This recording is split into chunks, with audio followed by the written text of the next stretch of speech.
Hello. Let me know if you can hear me fine. Hi Kevin, hi Val, hi Dan, hi Sarah, hi Veronica, hi Lana.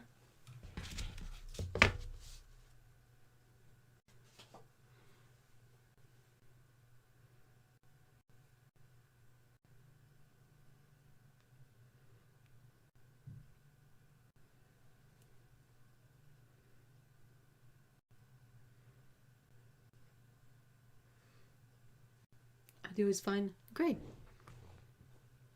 Because I kind of have to reset the settings every single time I live stream.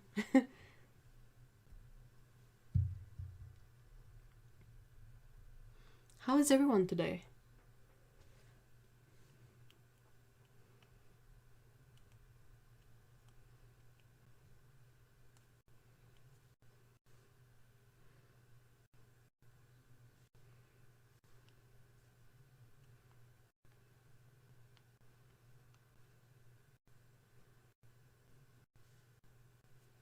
Hey Alex, hi. Hi Dominic.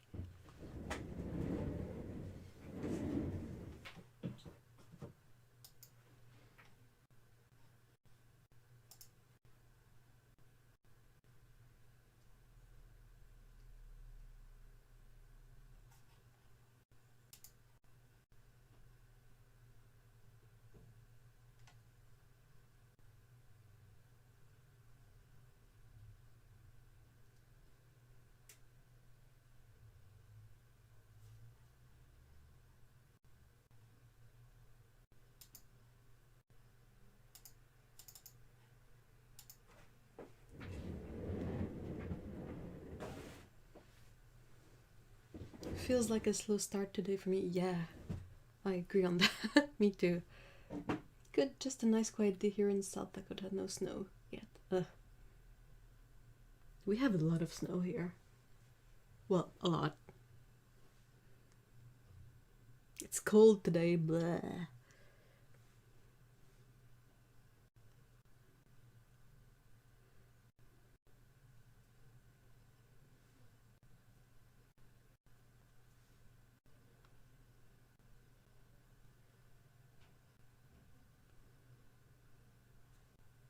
I had the good idea of cutting off my nails, but like, it's a lose-lose situation. When they're long enough that I need to cut them, like it's way too long, and then I cut them, and then it exposes all the dry, cracked stuff underneath, and then that kind of starts another wave of being bothered by my stupid fingers.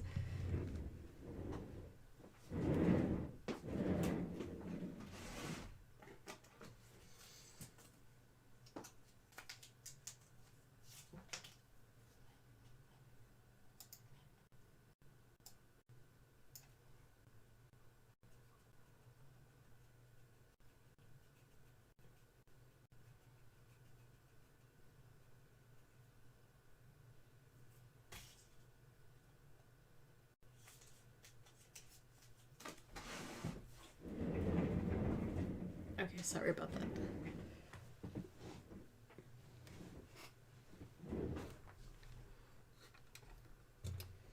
Amazon is useless, especially with predatory third-party sellers. Don't buy big-ticket item from third parties. Worst case, you lose item and money and get 200 Prime Bucks credit to compensate. Oh. Oh no, is that about the exercising machine again? Oh no. Hey, Kevin!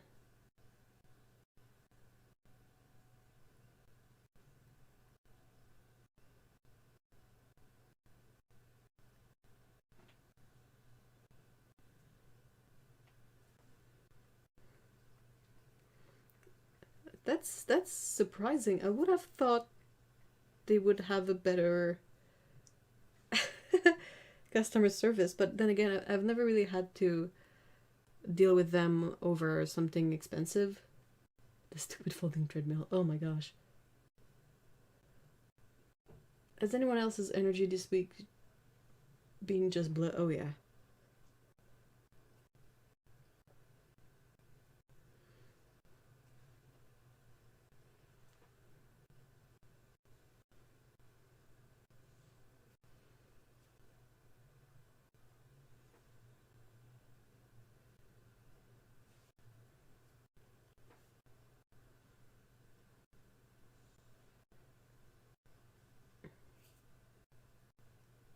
So tired of winter.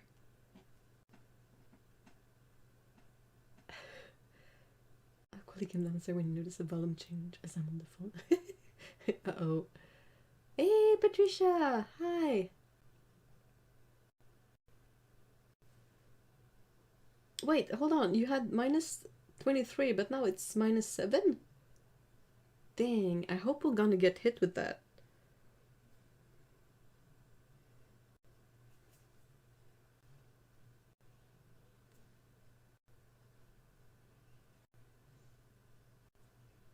For me, the summer is the ew season. I really don't like summer. Hey, April, hi! Ooh! Yeah, we want Alex videos. Well, the day when minus 7 is toasty. Dude, it absolutely is.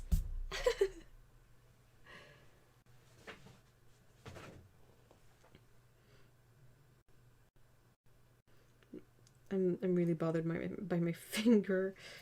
Gah!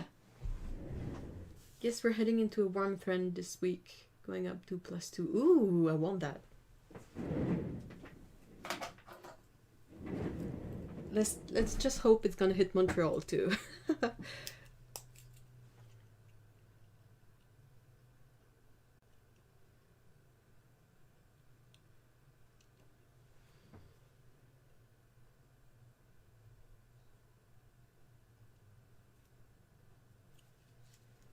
Hey, Maureen, hi.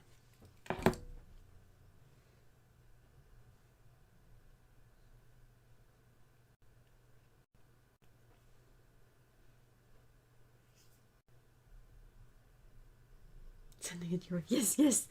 I'm here to accuse reception of it.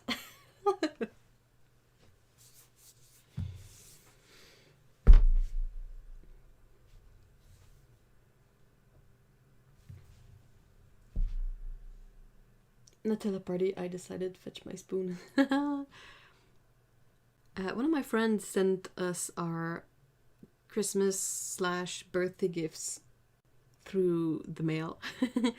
And what she got me was a great big box of vegan snacks. And there's a jar of like vegan Nutella in there, and it's so good. Some vegan Nutella or chocolate spreads really don't hit the mark, but that one is amazing.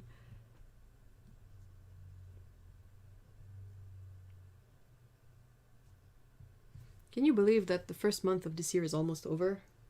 Like, where is it gone to?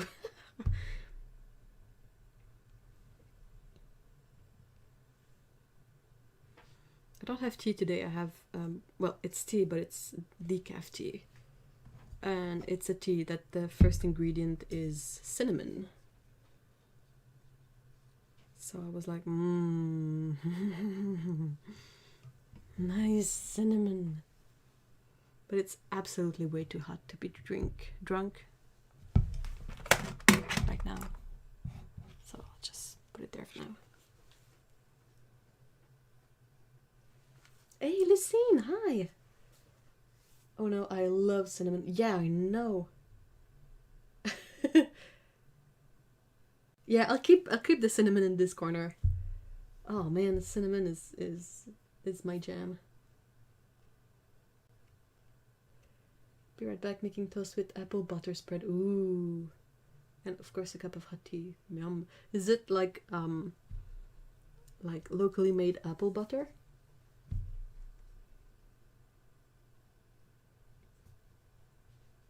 Hey, Plamena, hi! Let me know if there's a specific way to say your username. I'm lurking from time to time in the shadows, but decided to say hello today. Hey, it's so nice to see you! Not possible to miss talking about Nutella.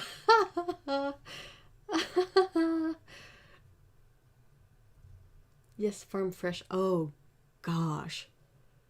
Apple butter spread, what wizardry is this? I think it's a really... The apple butter I've seen personally is just apples that you cook for so long that it becomes the consistency of a spread.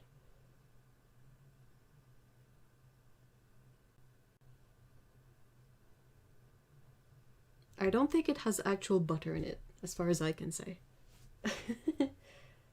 But whenever I try to make cinnamon tea, it doesn't actually taste like cinnamon. Oh yeah, it tastes right. If you want cinnamon tea, just put a bunch of cinnamon bark in there.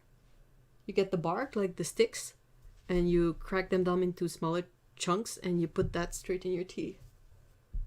Perfectly pronounced. Okay, cool. Cookie butter is amazing. I have not tried cookie butter, but I've tried the Biscoff cookies. And they are already kind of borderline for me. So if they were in a spread, I think it would be just a bit too much. Like I would have to cut it with something.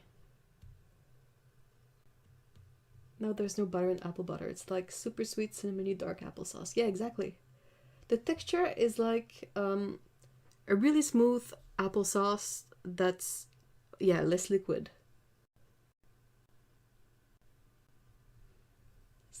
Like it has a texture that reminds me a bit of caramel. Like, you know, spreadable caramel?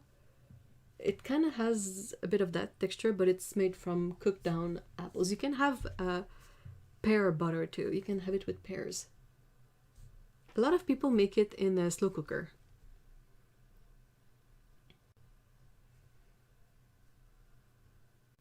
Yeah, it's like a thick puree. Yeah, it's gonna be in a glass jar usually. Like a jam. Ooh, Ben & Jerry's Pickles ice cream.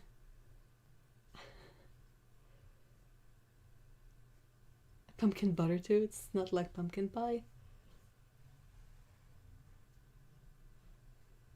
Hey, Boxer Paint, hi!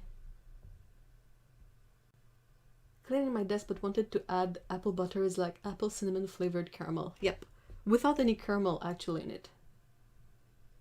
Question, do you add water to an air fryer? Oh, don't know. Why is this not in my life? Is there no justice in the world? Next time you visit the the online grocery store, check out the aisle with all the jams and stuff. Perhaps you'll be able to find some apple butter in there.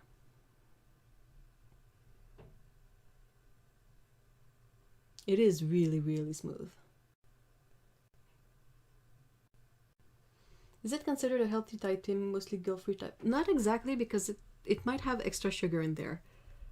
But it's often found in health stores, like health grocery stores. That kind of stuff. If you have a slow cooker, you could possibly make it yourself. Just Google for some recipes. And it's probably gonna be something akin to just peel a bunch of apples, cut them, put them in the slow cooker, add a bit of sugar, add a lot of cinnamon, and cook it for like 8 hours. With a slow cooker, you don't even need a lot of liquid in there. Hey, Mallory, hi! So I saw an ad for Valentine's Day pink candy craft dinner, and every time I think about it, I gag a little. Yeah, I saw that too. And it's supposed to be sweet. Like, no? Good grief.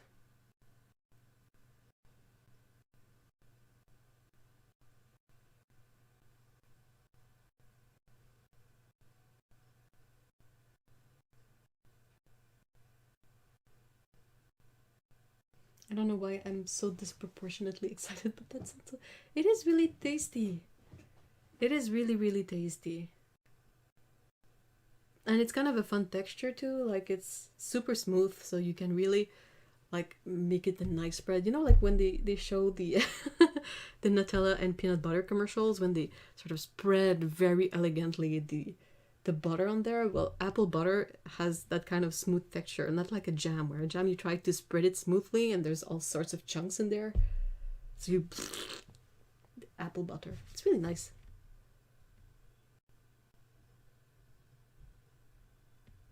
How fast are we gonna get all hungry now? Need the biggest, fattest mug of coffee I can make. Hey Val, hi. Alright, I gotta find something to occupy the scene with. I'm all about the consistent texture. Do you like chunky tomato sauce for pasta or do you like smooth sauce?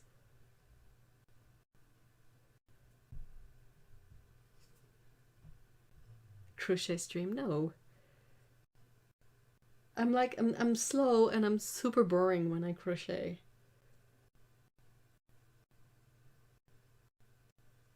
A couple of years ago someone came out with wheat spread and it is crack. I like it better than Nutella and I don't even spread it on anything, just stand there with a spoon.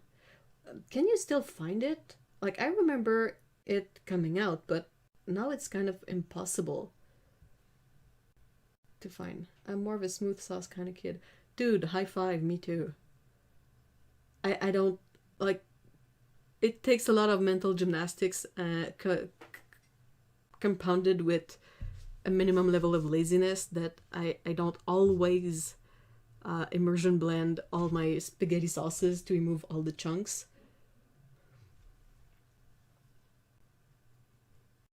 Like tomato chunks in tomato sauce really bother me.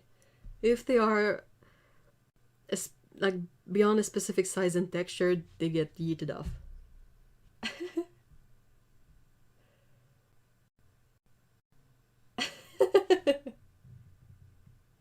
Hi Movina!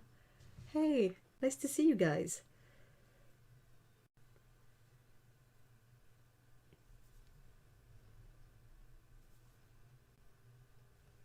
Reese's spreads sound dangerous. Yeah, definitely. I think they used to have the single servings. You know, you can get that from Nutella. You basically have a moon-shaped thingy. On one side, you got some sort of cookie sticks or whatnot, and on the other side, you have a small serving of Nutella. You had that for Reese's too. And what was amazing about it personally was that, well, you had the Reese's spread, which is good on its own, and then you had some sort of graham cracker sticks, which had a bit of cinnamon in them. And you would take those cookie sticks and dip them in the Reese's spread. And the everything together was so awesome. And like the hint of cinnamon, oh man.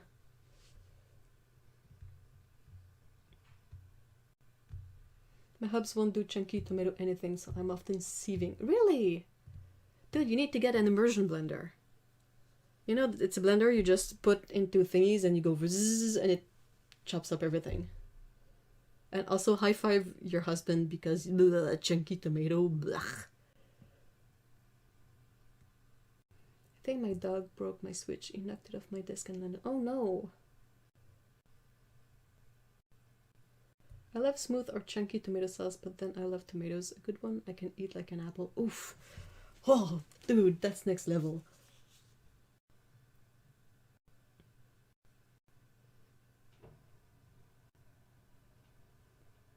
Dude, oven reheated pizza is awesome.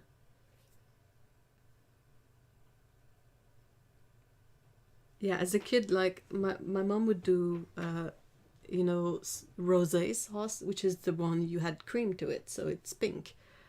But she would often make it with a tomato sauce base that had bigger chunks, and I would systematically triage all the tomato chunks to one side of my plate because you can easily spot them in the rosé sauce. They're the things that stay red, and I would just like create this mound of tomato chunks on the side. Nope. Oh, it's fine, Jesus. These things can. Yeah, they're made for kids. Remind. Think about that. Everything Nintendo has to be made to a certain level of sturdiness because a lot of their games are aimed towards like family. So kids will play them, adults will play them, and you know, clumsy people will drop things. Okay, I'm back, toast in hand. Were you there, Patricia, for the whole discussion you started about apple butter?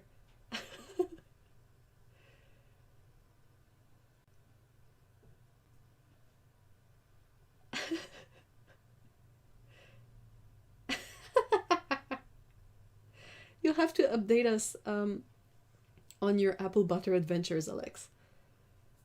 So you all blend your tomato sauce. I do.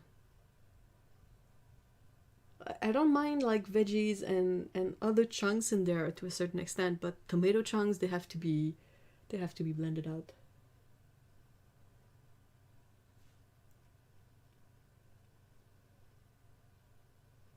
Oh my god, Mallory! Mallory says, I love tomatoes, but I can't eat them whole, especially cherry tomatoes. I have to cut them up. I hate when they burst in my mouth. It feels like I'm eating an eyeball.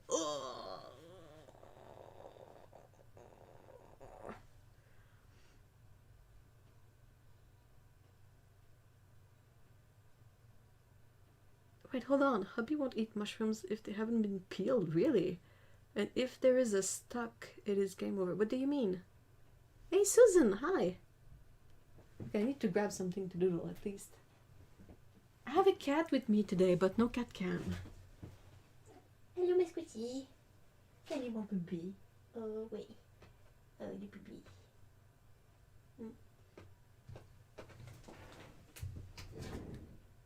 No, boba tea is fine. Well, for me anyway. For its worth, corneas are crunchy. Yuck! Yuck! Oh, gross!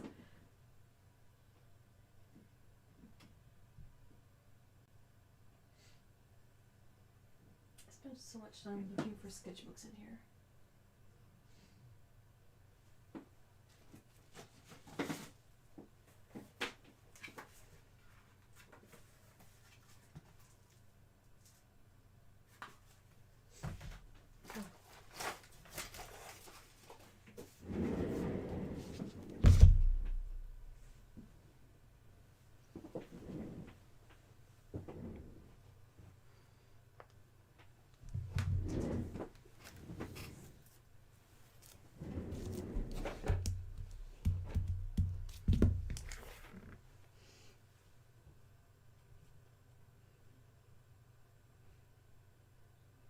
I have to pull the stalk stems, whatever it's called on a mushroom. It's the cap on it. Oh, okay. Oh, okay. I didn't know it was called that.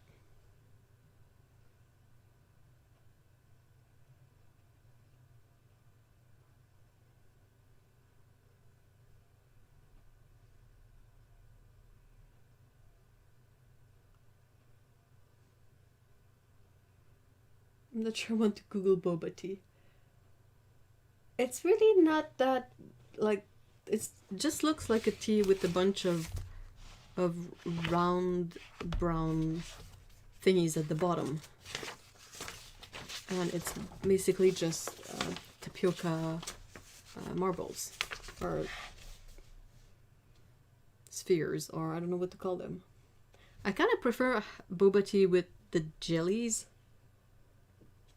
But yeah, the thing is a lot of boba tea mixes are pre-made and a lot of them have milk in there. So I haven't had boba tea in a long while.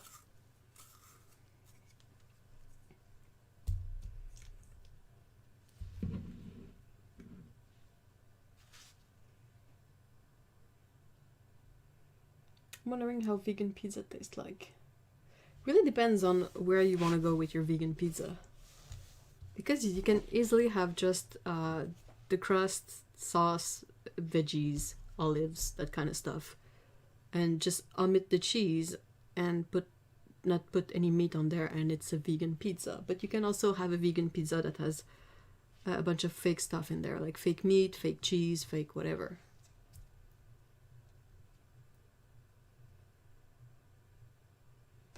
Moving to the UK, I had semolina as a dessert for the first time, and that took some getting used to. Texture was like grits, but was like, ooh. Isn't semolina like couscous, something you would eat like in a savory dish?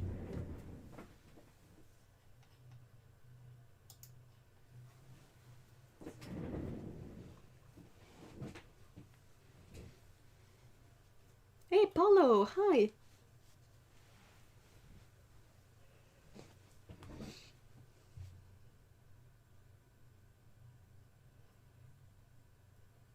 Like regular pizza without cheese. Yeah. That's what I do. I just put sauce and favorite olives on there, and it's amazing. If you have a good crust, it's gonna be really tasty. It's a bit like a focaccia but with sauce on it. So what are we drawing today, guys?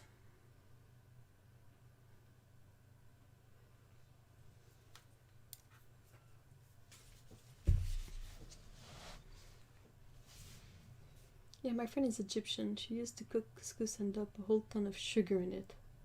Whoa, that sounds really peculiar. I've never had couscous with sugar. You should try a cat-toucan hybrid. Ooh.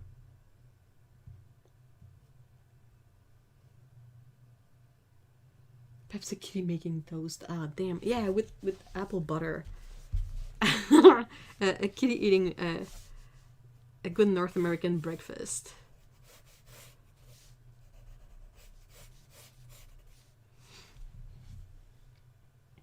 In Bulgaria, hold on. In Bulgaria, we used to put sugar and feta in the pasta. A lot of sauces have, tomato sauce have a bit of sugar in there to counter the acid of the tomatoes. Hey, Sarah, hi. Draw a cat werewolf.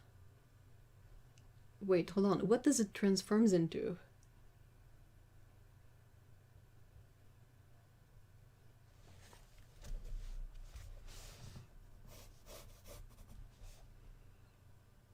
Oh no! Hold on, I know. I wanna feature one of my favorite thingamajigs, which is the thingy you can get to cook toast on a wood fire, like a campfire, which is like kind of one part of it has a grid and it's attached with hinges to exactly the same kind of thing, and one is shorter, the other one is longer, and it has like a lock, and basically you open it, you put your, like you open it, it's gonna be like this, and you put the slices of bread in there, and then you close it and you toast your bread and you can sort of flip it around.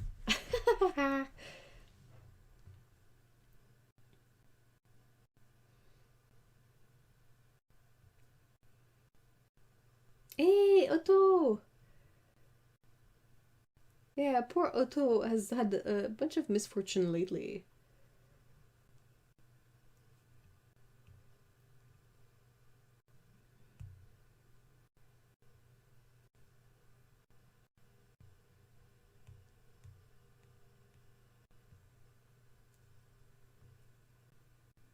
Okay, so I can tell Otto. First incident was with a vegetable peeler. So Otto chopped off a piece of her finger with the vegetable peeler, and then today, while cooking, some really hot oil. What's the word I'm looking for? Like kind of popped out and landed on Otto's hand.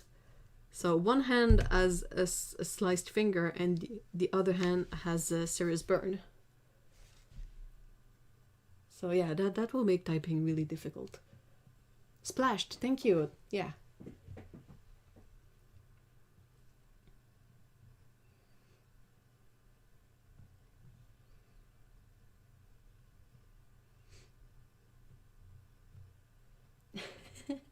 Otto needs a personal chef. As far as I can tell, Otto makes pretty epic food. But yeah, hot oil is kind of always a bit dangerous for that. My dad boiled his hand yesterday. How did he do that? How?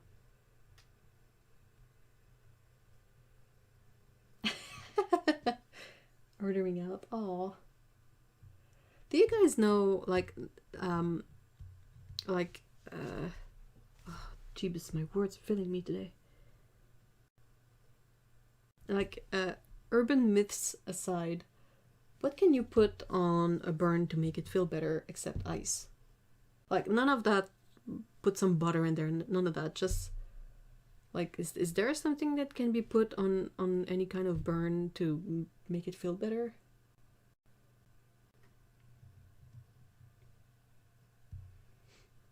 Time to type with your face. If only voice to chat worked to perfection. It can't be worse than autocorrect, right? Cold water. There is a burn cream you can use. Got some for my mom. First time she blew up the BBQ. Ouch! Was trying to mash potatoes and fumble the pot and pour the boiling water in the oven. Oh, dude.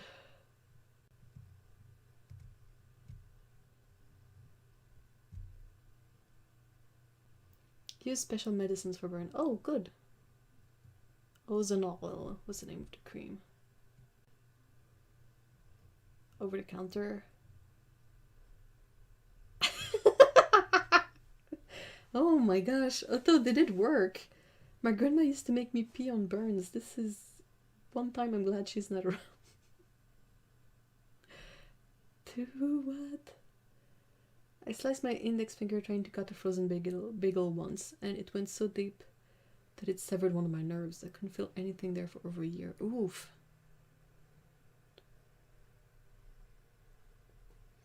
I remember once my friend's dad was standing on a rock, but he fell off, and with his full weight on it, his hand pressed to the BBQ. Ooh, no. Oatmeal? Oatmeal is really great for itchy skin. I don't know if it's good for burns or whatnot.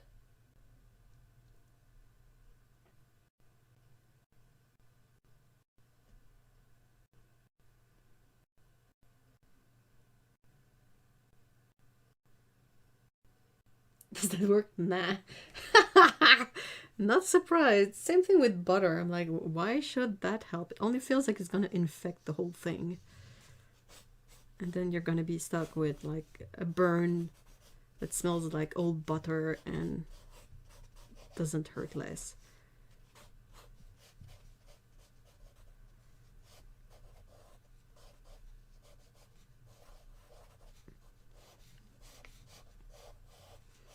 Yeah, I was just curious. The goal of the question was not to necessarily throw a bunch of options at Otto necessarily, but it was just a curiosity.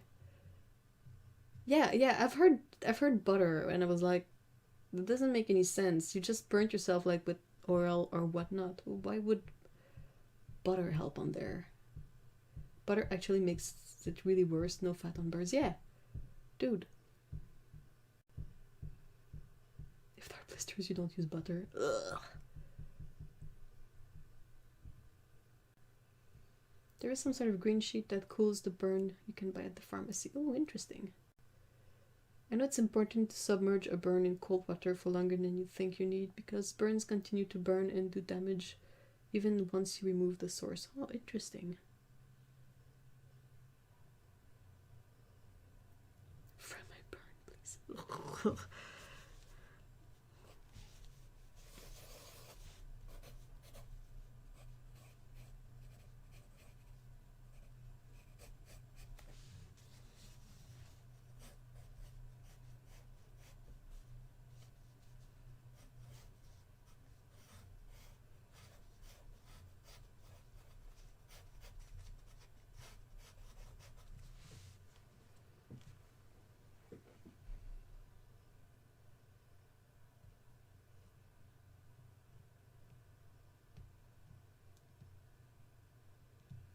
Best thing is to grab a cold can from the fridge or an ice pack. Urine is sterile as long as it's in the bladder. Once it comes out your body, it gets in contact with a bit too much thingies to stay sterile. But yeah, in the bladder, I think it's sterile. It has a bunch of weird stuff in it, for sure, but I may be alone here, but real aloe is amazing on sunburns, but holy crap, does it smell terrible. I haven't had to deal with sunburns in a long while because I don't go outside when it's sunny.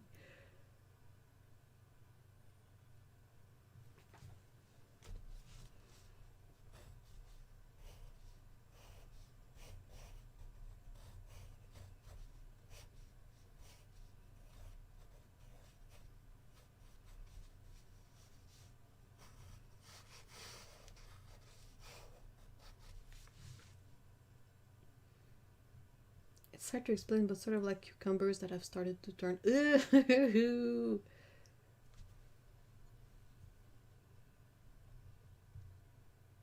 For the can because I can drink it. Yeah, no one should try to ink an ice bag for sure.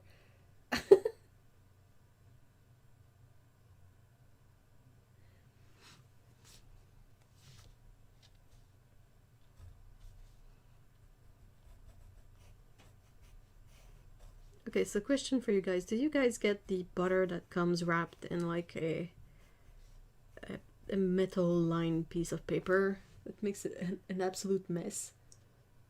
Or does your butter come in some sort of other wrapper?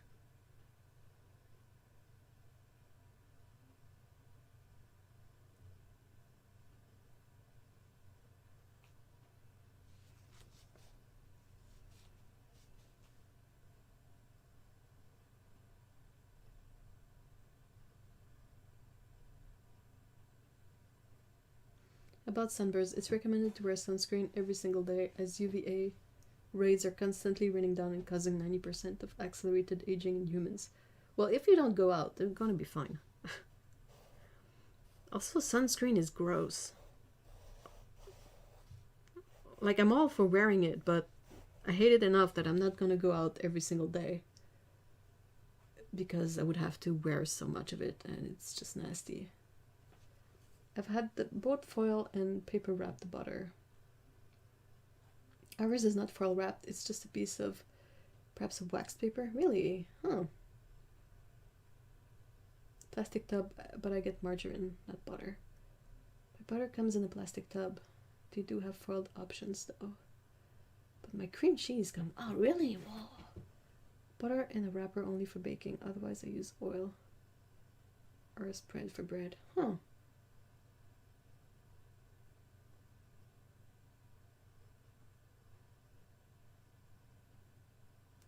Hey Mallory, I have the same experience as a kid too. Like exactly the same. Like parent would diligently put sunscreen on, but it wears off, and as a kid you play around, so I mean it's gonna hasten the removal of the sunscreen. And yeah, I would also get the bad sunburns that you could peel like skin off of it. Hey, Trisha Cat, hi. If you're only safe inside if you keep your window shut. Yeah, definitely. Are there fat-free sunscreen spray? Yeah, the thing is that I'm probably allergic to a lot of things in regular sunscreen. And if I try the more natural one, they're the one with zinc oxide in it. So they work, but they feel disgusting. Is there a pencil sharpener screw? Yeah, it's the it came like that. Like that's the whole thingy. I got it from Jackson's, I think.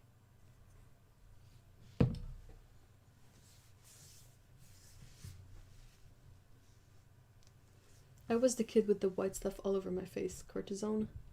No, I think it's zinc oxide. It's the same thing. Is it the same thing you use for a diaper rash? It's really thick white paste. But yeah, I have to read through all the ingredient list for sunscreen, and like more often than not, I end up having a reaction to it.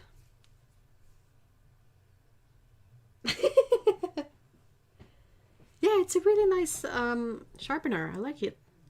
It's a bit weird to empty it because it's kind of narrow, but eventually everything comes out.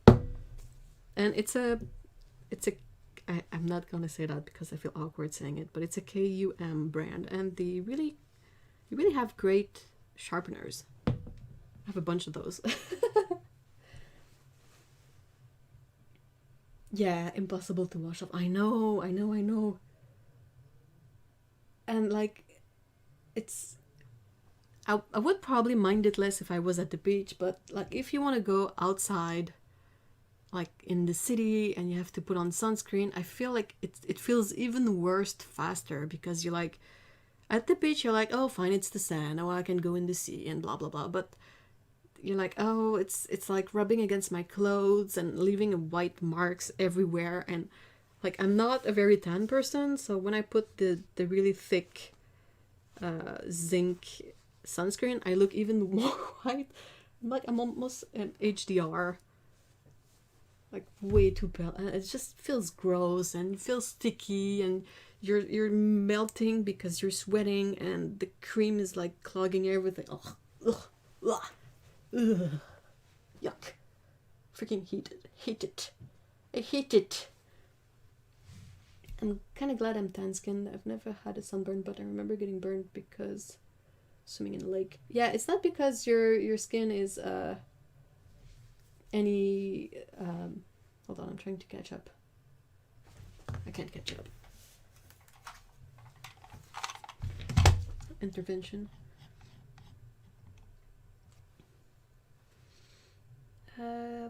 Swimming in a lake, just glad it wasn't the whole body burn or something. Yeah, you have a bit more resistance, but the rays still affect your skin.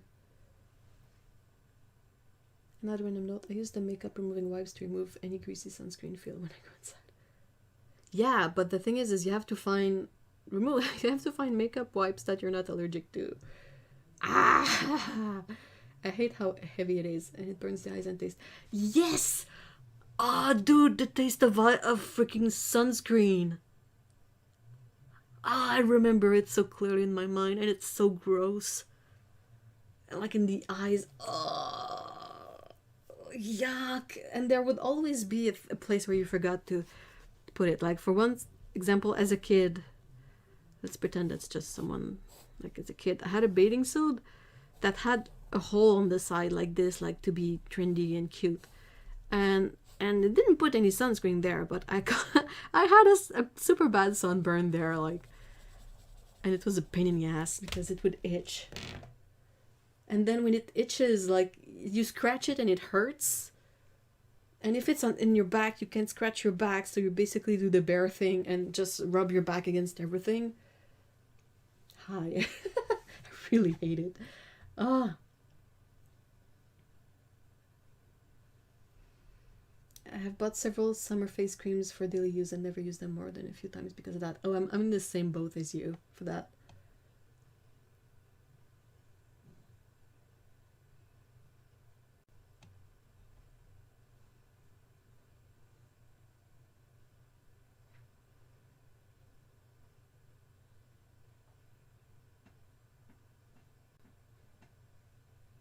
Damn, it's out of stock. Oh no! One more before I feed them. I went to Spain and got fried in about 15 minutes in the sun. Hubs went to get me some after sun care and handed me this stuff in the shower, which I slathered. Turns out it was that zinc oxide. Oh, that must have felt so gross. Oh yeah, it was so gross. I was burnt to a crisp and slippery.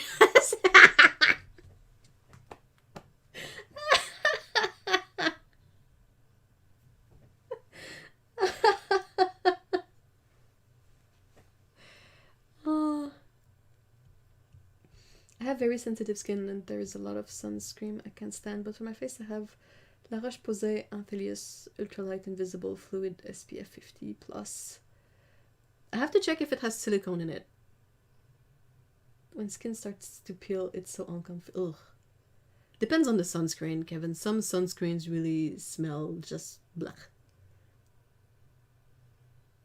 Oh god, the mention of the taste of sunscreen brought back some memories, didn't it? Ah, same! I was cliff diving once and ripped open my swimsuit, then got a burn in the shape of the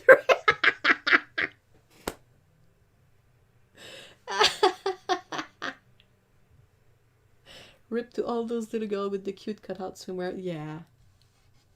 I've tried a lot of La Roche-Posay stuff, but there was something in the product still that would not agree with my skin. It's really simple. What I end up usually doing is I just buy like single ingredient stuff like shea butter or coconut oil, and I straight up use that. I'm like, at least if I have an allergic reaction to it, I know what is the problem. I don't have to like figure it out. The thing is, however, you don't have to apply sunscreen all over your body. Wearing long clothes already takes care of most. Yeah, but like when it's 40 degrees out Celsius and like it feels like 48, I mean, I would just rather stay inside. I'm not gonna go out in those conditions. Yuck. What is FSA? You're a redhead and shouldn't go out in the sun. It's really... I know, I don't. The only reason to go out in the sun, honestly, is for vitamin D purposes. And I was talking to my my doctor about that. And he was like, in the summer, you don't really need to supplement vitamin D because you can go outside. And I was like, okay, but if I go outside, do I have to put on sunscreen for that? Like, how does sunscreen affect vitamin D absorption? And he was like, well, basically the options are you go outside without sunscreen for 10 to 15 minutes, or you go with sunscreen for like an hour to an hour and a half. And I was like, oh. So yeah, so I'm not sure there is necessarily a good options or bad options between both, but I don't think there's a, like, not going out without sunscreens doesn't feel gross, at least, but you really have to be careful. Actually, a lot of dermatologists highly warn against makeup whites. They're often very abrasive to the skin and only cause irritation with the risk of dermatitis from the common fragrance. What actually is dermatitis? Yeah, it's just a reaction. I actually have a lot of it in the winter because skin gets dry and it gets inflamed because it cracks and all of that. And you can put some hydrocortisone on it. It often helps with just perfume dermatitis and whatnot. It was a redhead too, so the burns must be... Yeah, they used to be horrendous. Now I don't often get burns because I don't go out.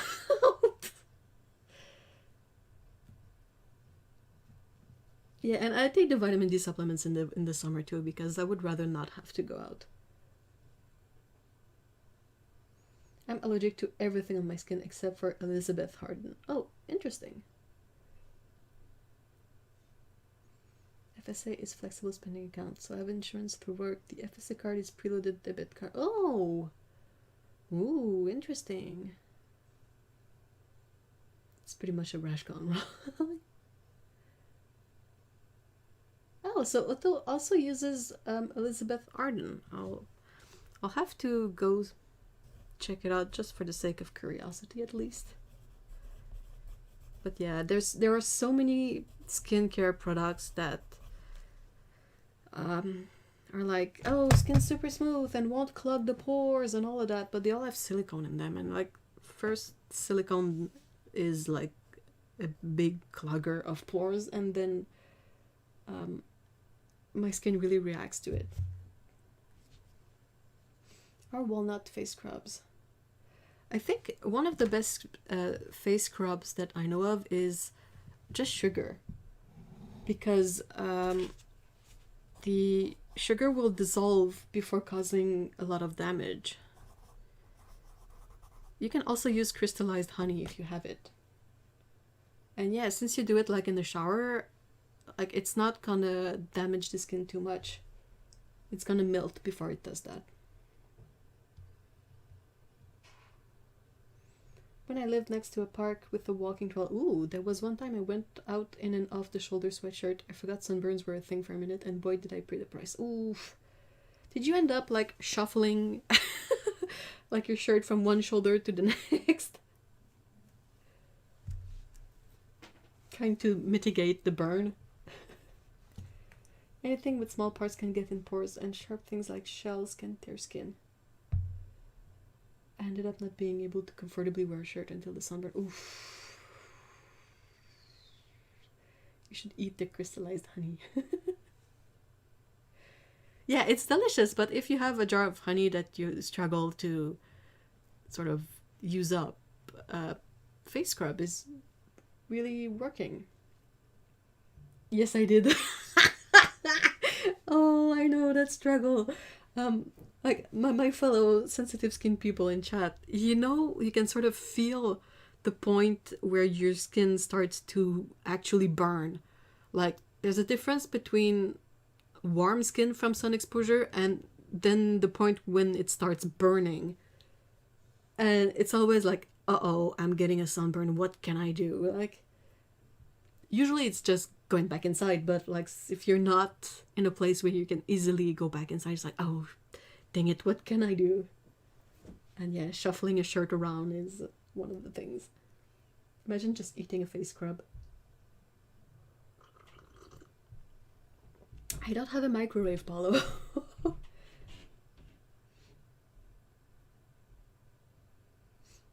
What's good for getting rid of acne scar? Just make sure you give your skin a lot of hydration. I think it's gonna help with diminishing the appearance of scars over time.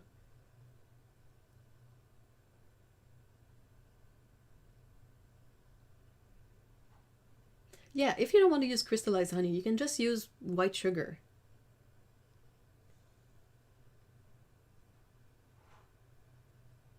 Like just white sugar, and you put a bit of water to make sort of a paste, and then you use that to scrub. You can probably use salt too, but salt has more of a chance of dehydration, while sugar is not gonna change much. Might make you a little bit sticky if you don't rinse it off properly, but yeah. It's basically Lush, but affordable.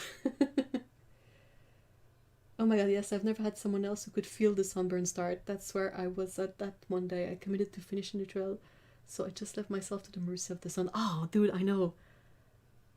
The very last time I got one sunscreen, just one, was a few years ago, and I was at the Matsuri festival in Montreal.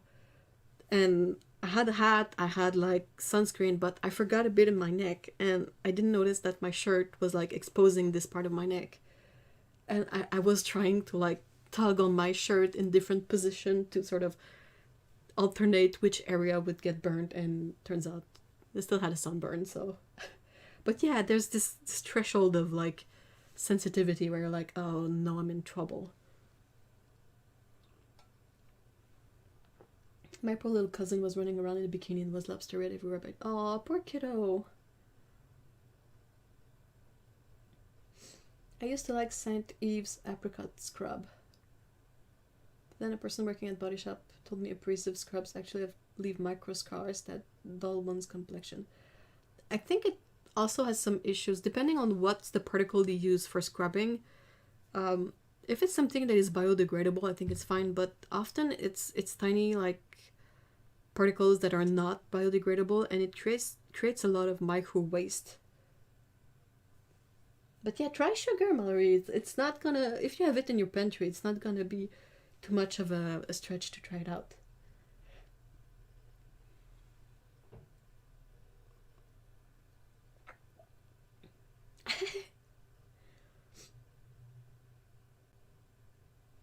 Now when you feel it start, it's already happening. Yep.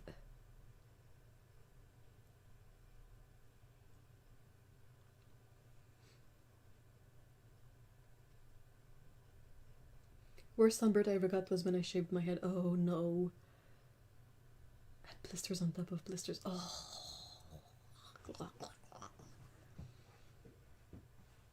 Did anyone else see the trend of people taking a nail file to... No, that's stupid. That's...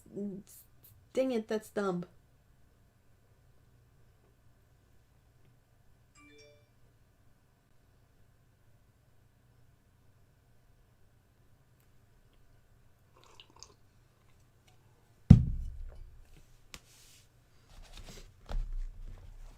Oh, yeah. Flashback to many memories of sunburns in the past. Oh, yeah, I would often get my sunburns when I would go through camping in the summer. So basically my summer as a kid was you go to day camp, and there's a couple of weeks of day camp that you miss because you go camping in the US, and then you come back and you resume going to day camp. And I remember what's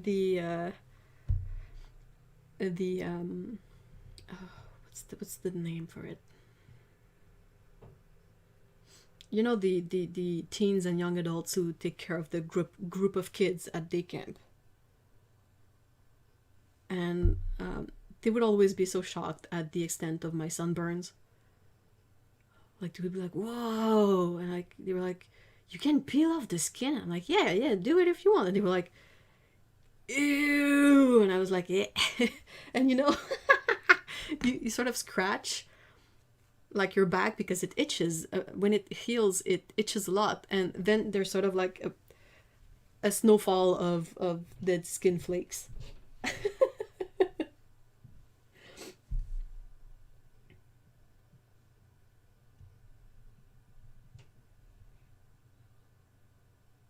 Camp counselor.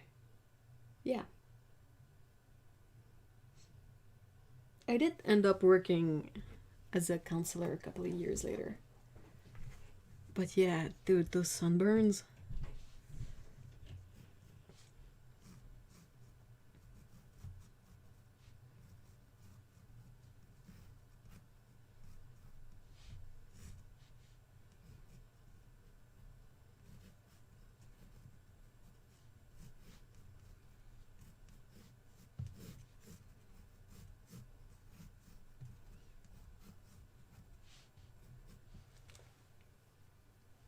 Yeah, ew.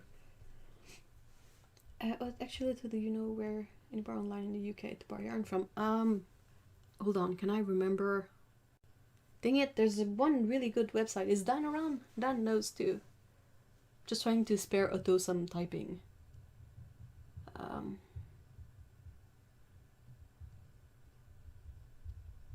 a side note, never peel off sunburned skin. Well, at some point you're gonna have to, because it's detaching by itself. Oh yeah, Wool Warehouse. Thank you so much, Otto. Kevin, check that out.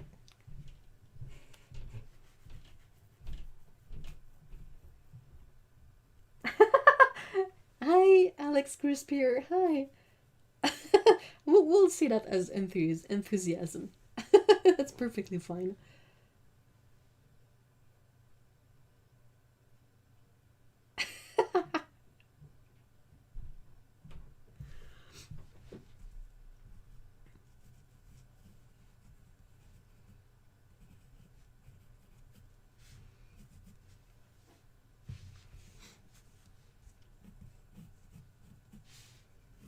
Speaking of campfires and all that, did you guys used to do the burning marshmallows? Like you cook them on the fire and eventually they catch fire, and that's when they get good. You have to extinguish them quickly before they completely burn. And then you let it cool a bit, because inside of a slightly burnt marshmallow is actual lava. And then you peel off the burnt skin, eat that, and put the marshmallow back in the fire to develop another burnt skin.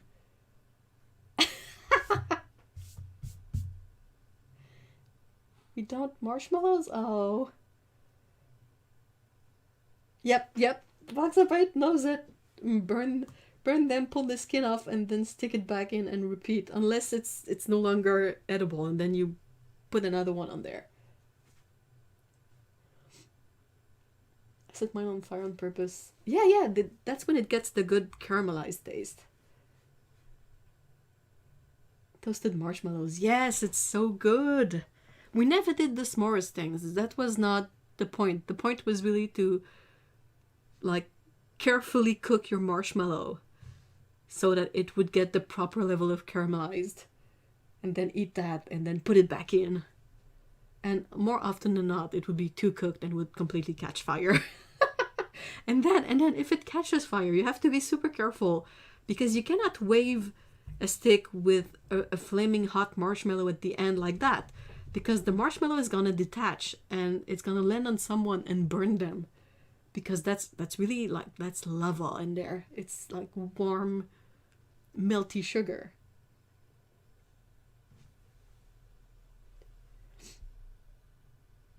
Hey, Tsukabu, hi. I prefer to toast them to dark golden. Ooh, that's difficult. You can have s'mores at home. Yeah, but I don't know. S'mores were not sort of the tradition. The tradition was really to burn the marshmallow. And more often than not, you would eat like 1 or 2, maybe 3 marshmallows and sort of be grossed out. I have a 3rd-degree burn on my thumb from a marshmallow. Yeah, they're so dangerous. So there's really an art and a whole process to cooking marshmallows. From finding the stick to proper level of cooking to what you can do to sort of extinguish a fire but not burn people in the way. Oh my god. Finding a stick was always so much fun. We dipped the fire marshmallow into hot chocolate. Ooh, that's next level.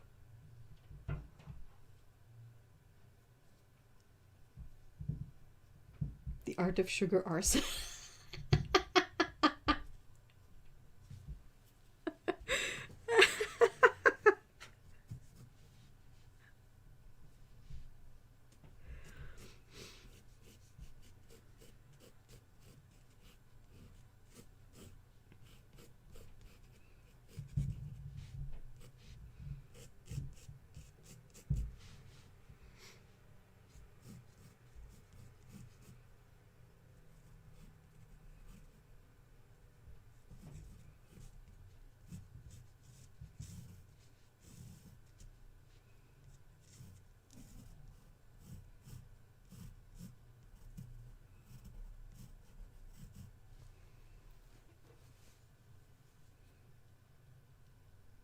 I haven't been camping in 4 or 5 years now. I used to go every year. God, I would love a campfire right now. I'll just feel so much better and wake up so much easier when I'm camping. Oh, really? Do you like to camp with like a tent and all of that? Or do you usually go with some sort of trailer? When I was a kid, I lived in the woods and we'd clean out dead trees and branches that were dangerous and build a campfire. And for lunch, we'd put hot dogs on sticks. Oh, that's great! Oh, that's gotta be the best hot dogs.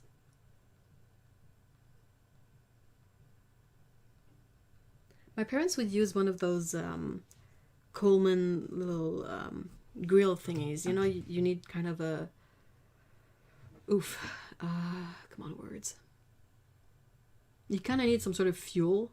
And it comes in a container and you attach it to the grill. And then you can sort of put pans on it and boil stuff up. Which is, you know, very serviceable while camping. But a part of me was always bummed that my parents didn't know how to cook everything on a fire. Because like the toast on the fire were one of my favorite thing, because it's not a propane thing exactly because it's much smaller. But perhaps it was propane. I mean, I was a kid. I don't really remember.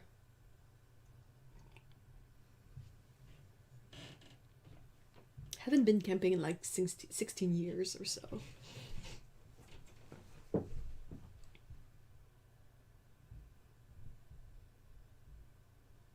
Oh no! Lindsay!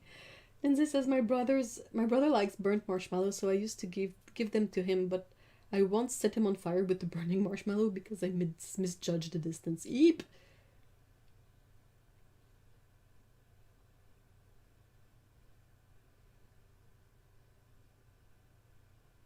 I like the idea of camping, like all of it except the sleeping on the ground. Well, you don't sleep directly on the ground usually.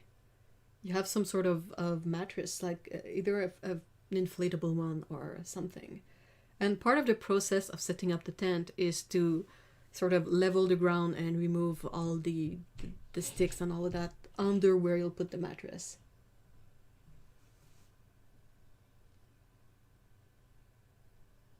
But yeah, I mean, it's still like a camping bed.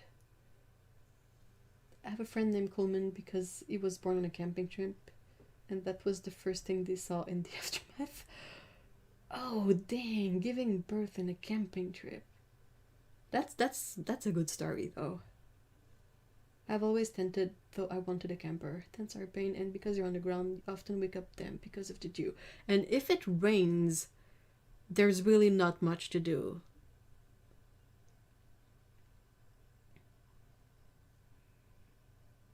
Like when it rains, you can basically just play cards in the tent, which is a bit boring, but if you have a camper, there's a few more things you can do.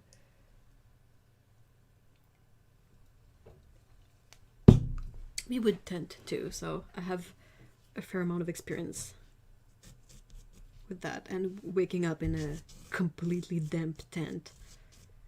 You know, you would try to hang your bathing suit in the part above, like the where all the arches of the tent sort of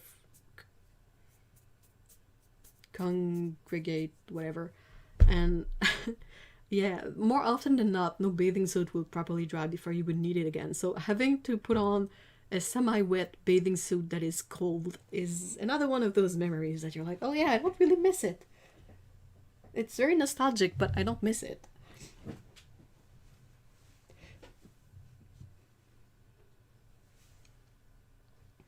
I camped for a whole month traveling from New York to San Fran, then Grand Canyon. Ooh, wow. Enough for a lifetime. No thank you anymore. Hey, Alexandra Martin, hi. How are you? I feel like it's been a while.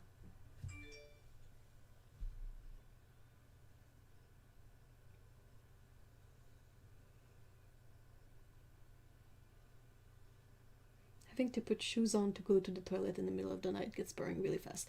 And I mean, if it's one of those dry toilets, it's not necessarily a fun experience because those don't have any lighting in there usually, so you have to balance your flashlight, your business, your roll of toilet paper, because you have to bring that with you. It's not going to be there. And be careful to not get too many mosquito bites on your butt. Hey, thank you so much for being here, Sarah. Have a great weekend.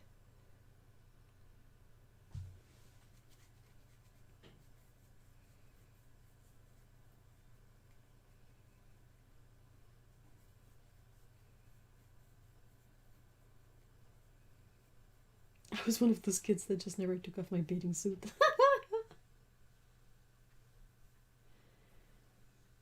Like childbirth.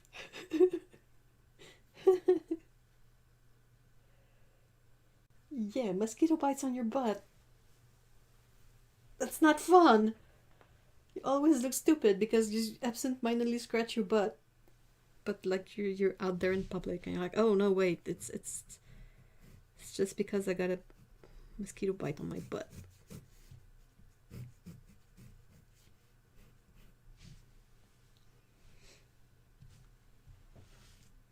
No, I don't think the video was frozen. I was just not doing much.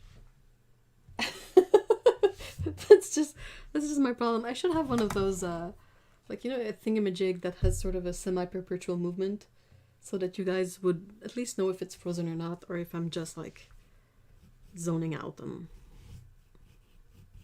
on something.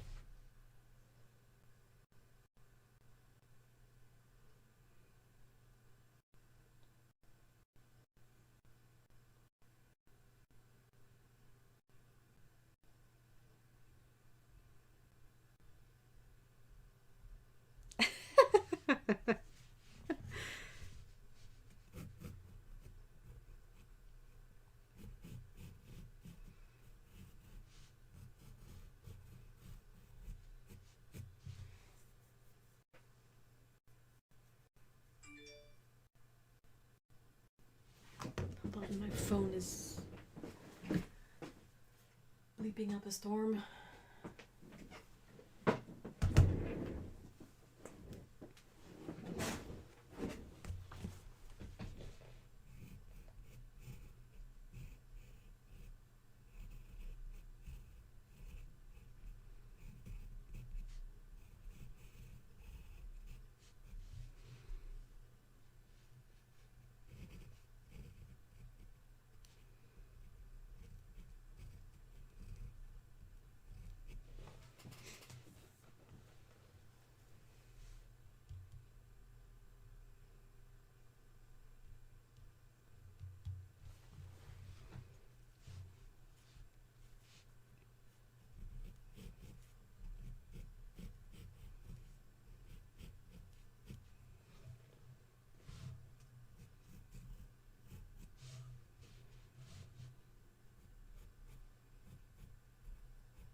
It's been so long. It's been too long. Life can be anxiety-ridden sometimes, but at least I've started artwork lately.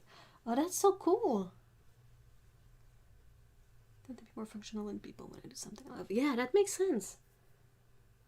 I think a lot of people in this chat would agree with that statement.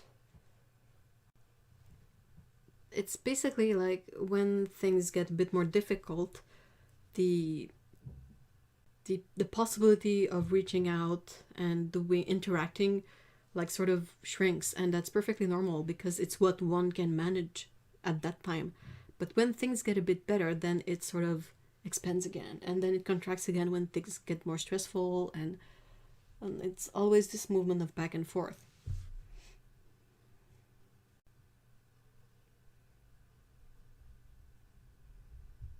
Agreed, we need more whimsical nonsense in life. Whimsical nonsense is one of my favorite things, I think. It's usually the stuff that gets the biggest laugh out of me.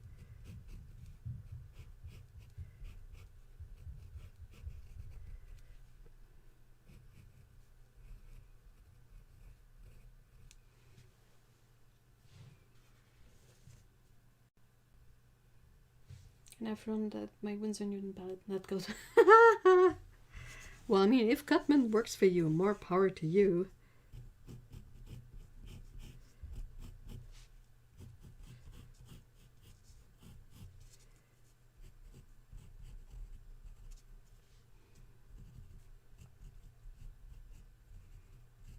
Oh, I know what I should put on there too.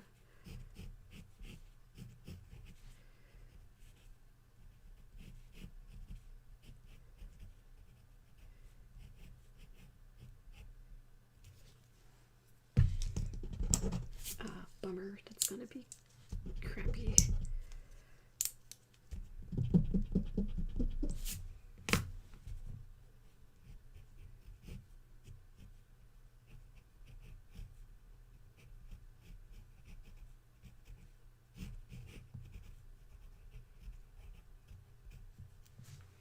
It's supposed to be a kettle.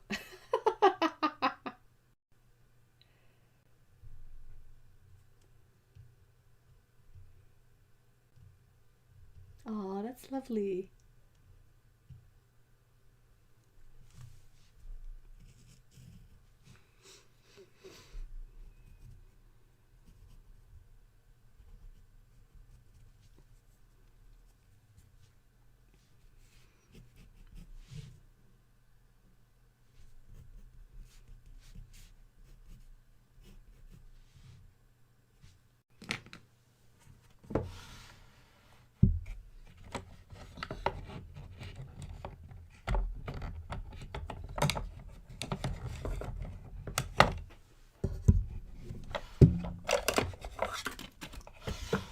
Sorry for the noise.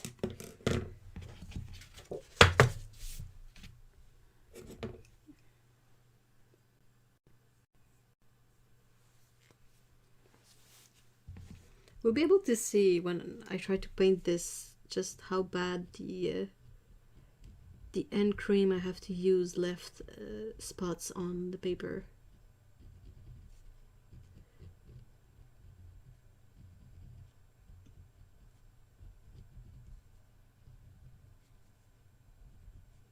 Because the only thing I've found that works for now is something that has a bit of beeswax in it, but it also has this really waxy feeling. But I mean, it protects the end, so I'll take it because I was getting cracks in my joints and all that.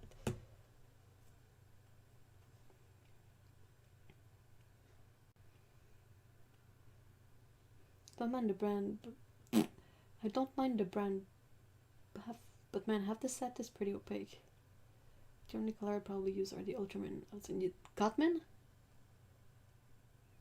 I just find them so weak. That's what bums me out. It's like they don't have this sort of intensity of color that you're like, whoa, awesome. Like when you paint with the dioxazine purple and it's almost black, that's the good thing. That's the good part of it.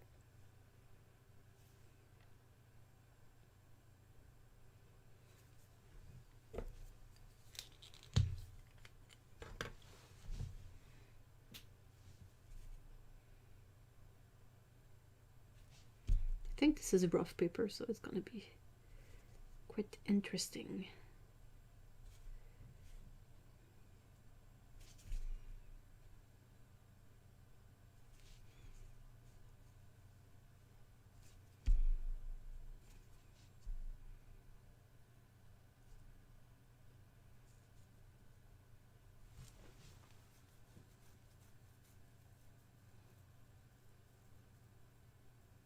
Really, April, that's fascinating. I have some vermilion genuine, you know, with mercury in it, that I bought about 25 years ago. The tube is very heavy. Oh. Is it watercolor?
Yes, I'm afraid to use it. Whoa.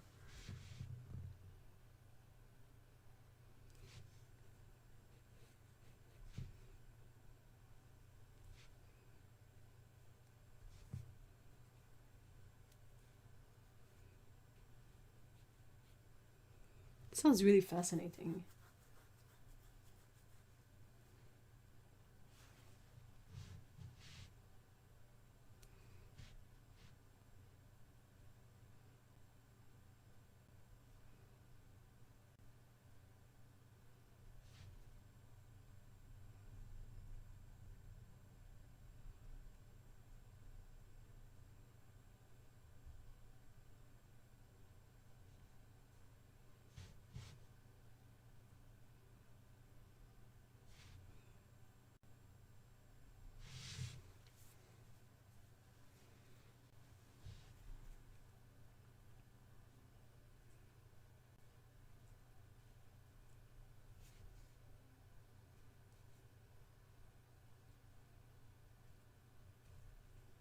It's kind of a dumb space to put the handle of the kettle, but too late.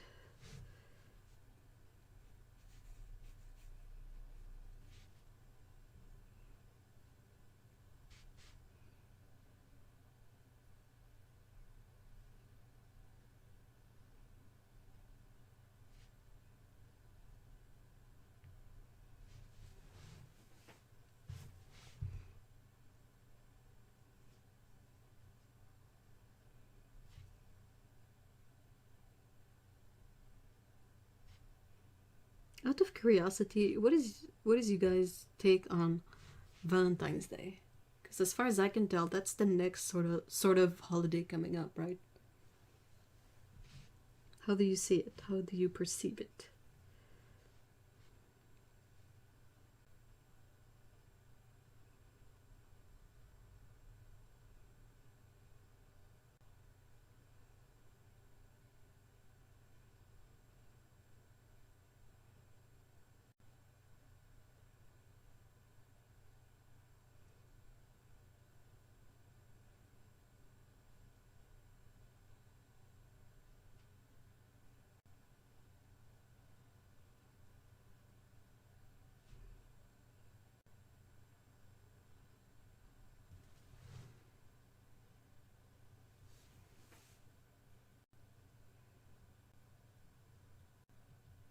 I'm in such a creative root. Oh, that sucks.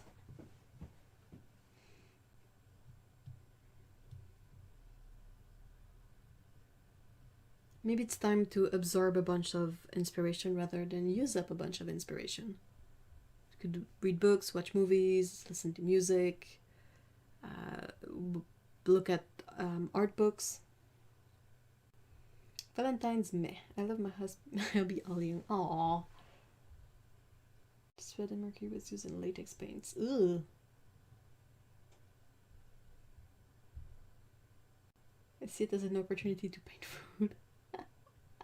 I think I finally got over my fear using my cotton paper and professional watercolors. Yes!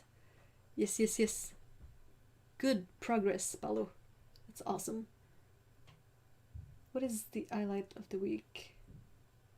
Highlight of my week was one super productive day where everything just seemed to fit right in and work out. Ooh, great.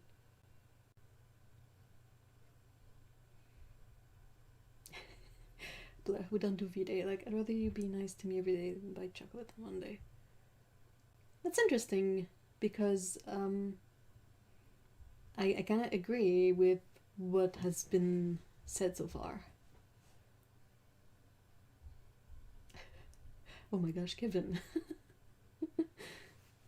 Valentine's is meh to me. Valentine's Singles Awareness Day. However, Valentine's candy in the States is good. Which one? Which candy?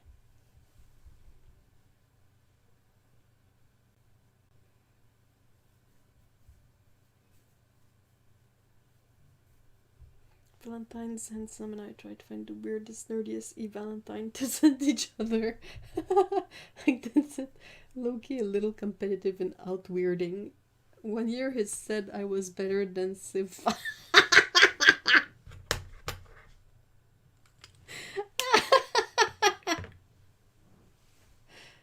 Even if it is Winsor Newton Professional and some Linzo Wahab. How is that a problem? All I know is that February 15 is Cheap Chocolate Day. Same for November 1st and whatever is the next day of Easter. Crazy single, aww.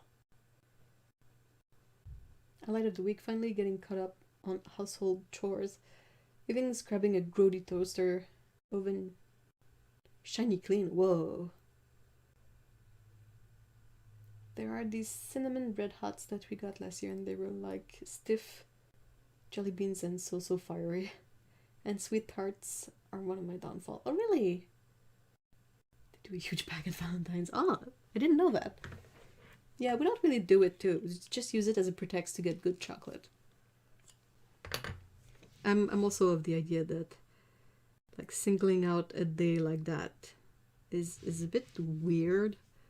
It's like you should sort of not really need a specific day. Maybe it's a thing for couples with kids, so they get a good excuse to get a babysitter and I don't know.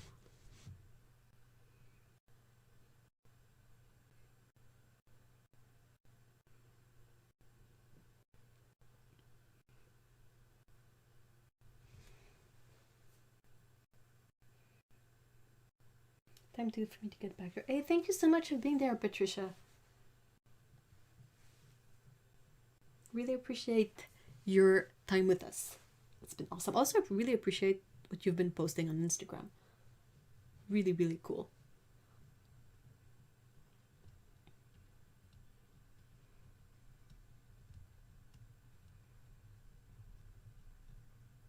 My mom always gets me nice fancy chocolate. Ooh.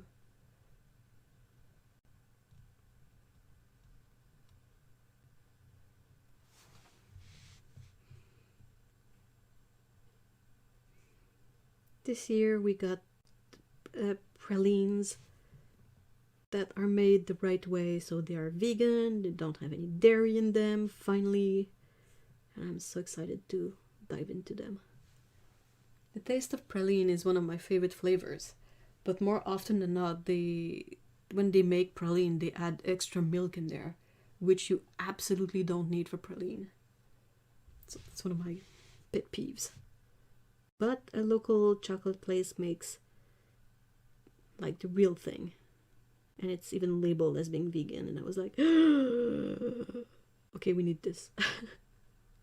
I want that, give it to me.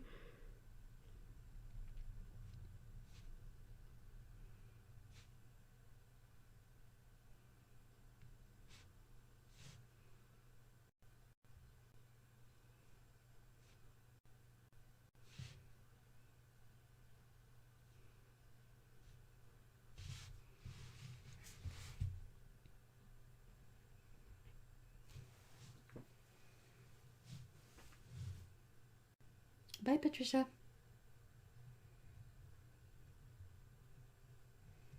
Girlfriend and I used to like go out and have a nice dinner because for most of our time together we didn't see. Yeah. Then we started living. Yeah, that's the thing. It's not necessarily a bad thing. But it can be a bit of a pretext. Oh no, I will eat it for sure, Otto. I will absolutely eat it and enjoy it. Are you kidding me? It still tastes amazing, but it's like I have to be a bit more careful and spread it out over a few days, unless I want to have a bellyache.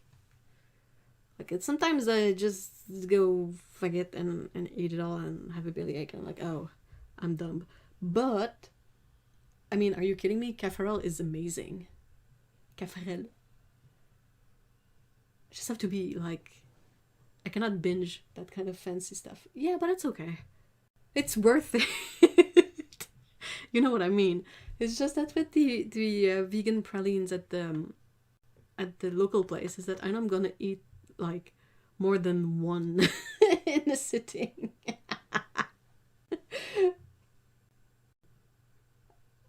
I mean, I will eat dairy and chocolate, especially if it's like chocolate from another country that uses a different sort of dairy.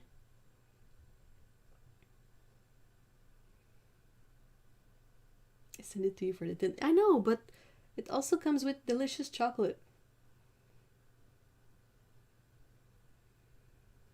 Like if you had sent me a milk chocolate Hershey bar, then maybe I would have been a bit. I'm gonna keep the tin and maybe like give the chocolate. But dude, Caffarel is delicious. Get you some chocolates are worth dying for. Yeah, you got it.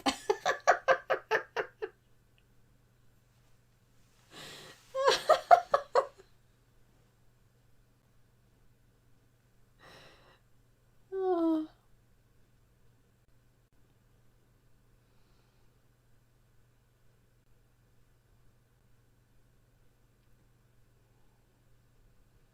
The first year or two of a relationship, dinner and a movie can be special.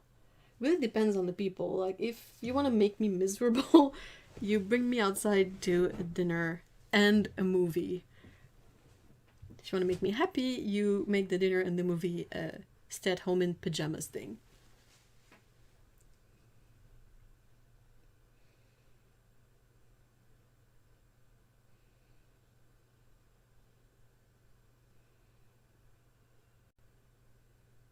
I can completely agree with that. Some chocolate is worth the risk. Exactly. And the thing is I'm always excited when I see a chocolate that I feel is worth it, and I see that it's not made in Canada. Because I'm like, oh, they used like different dairy. Like the same thing sort of happened when I went to Switzerland. I ended up eating dairy a couple of times without knowing it because it was not like super obvious on the packaging. Like you wouldn't think to put cheese in hummus, right? Like I wouldn't think to put cheese in hummus. So like my friend and I was like, oh, I was like, have you tried hummus before? And she was like, not really. So, oh, let's try hummus. It's really good.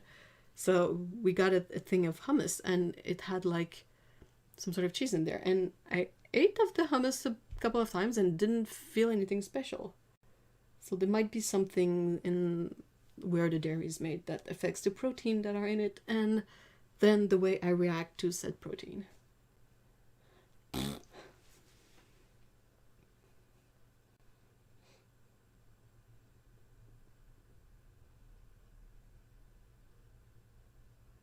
We had a chocolate nightmare when we went to Belgium. We spent £70 on a box and spent ages picking them out, etc. Got home and it was an empty box they'd pack. Are you for real?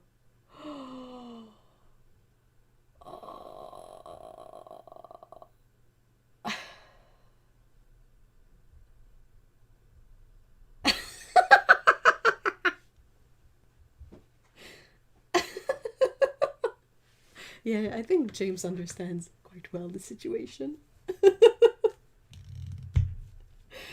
Oh.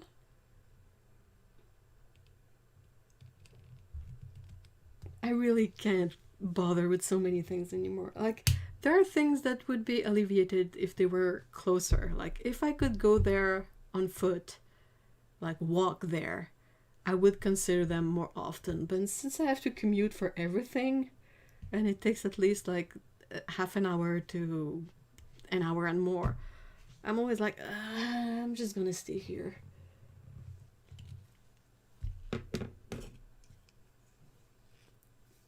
Like, going to the theater to watch movies sounds like really awesome if you can walk to the theater.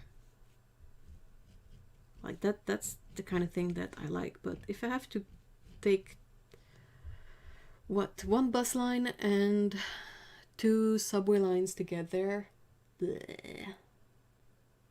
Yeah, there in Canada goes through so much and gets stuff added to it, and it's all controlled, so it's all the same. My mom looked it up once and we were researching for an hour. Oh yeah. And like the freaking lobby here is really aggressive with dairy. That's why like the local chocolate place, I'm like, they use local stuff, which is awesome, but if they use cream or yogurt, ugh. Oh, that reminds me of the fuck up that the grocery place did last week. I really like my grocery place, so disclaimer, I think they're great. I really love the concept and the idea, but it happens every once in a while that they don't put the right thing in your bin, in your container. So what you have delivered is not necessarily what you ordered. And last week I got a carrot spice muffin that has been sort of, looked at all the ingredients and was like, oh, okay, there's butter in it, but that should be okay. Butter doesn't have any protein, so less chance of a reaction, so it should be fine. And they sent me the wrong muffin, which in itself wouldn't be that bad, but the muffin they sent me had beets in it and yogurt. And I was like, the only way this could have been worse is if they had dunked it in milk before giving it to me. Like, bleh. Why do you put beets in a chocolate muffin? What is wrong with people?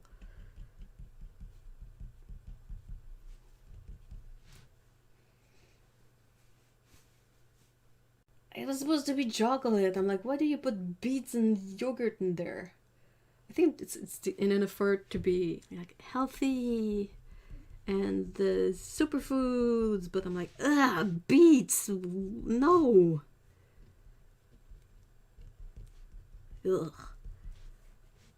Mr. E was brave enough and ate it, and his verdict was like, it's okay. And I'm like, dude, if you mess up a muffin that bad, that the verdict is, it's okay, you really need to reconsider your recipe. The carrot and spice one is really nice, but it's like, it's a basic muffin. It doesn't have any freaking beets or like zucchini in there.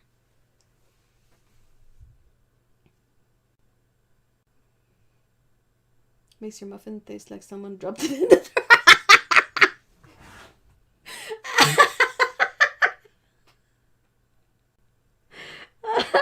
Would you like a good handful of mud with your muffin? How can you... I mean, I've never really had red velvet because I don't really like it. It has cream cheese frosting, and you guys know my sentiment toward cream cheese frosting. But I'm like, if it's made with beets too, how do you not taste the beets in there? I will not believe that you don't taste the beets. And I mean, beets have such a strong taste. And if you put an amount of beets so that it doesn't taste like beets, why do you even bother in the first place?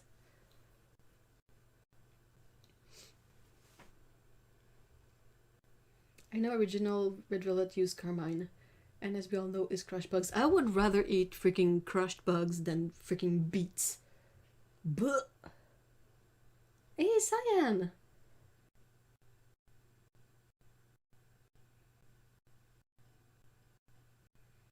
No, proper red velvet is made with red chocolate. What I had understood of red velvet is that it's made with cocoa that has been treated in a specific way. But so many people have told me you won't taste it, but I do ick. Yeah, I know. Same. Like, you put like a tiny piece of beet in something and all it tastes like is dirt. Ah, disgusting.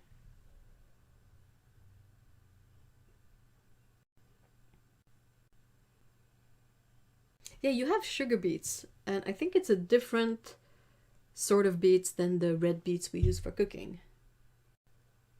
But I actually like beets. Well, more beets for you then. I'm not gonna take away your beets. You can have all of my beets.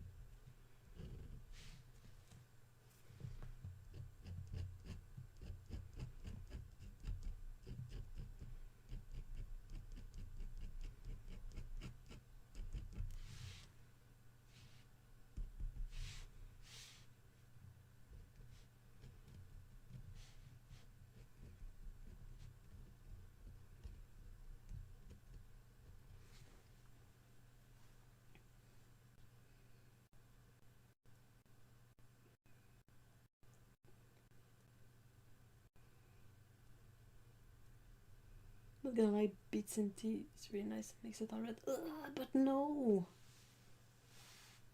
Wait, and mine? And yours what, Otto?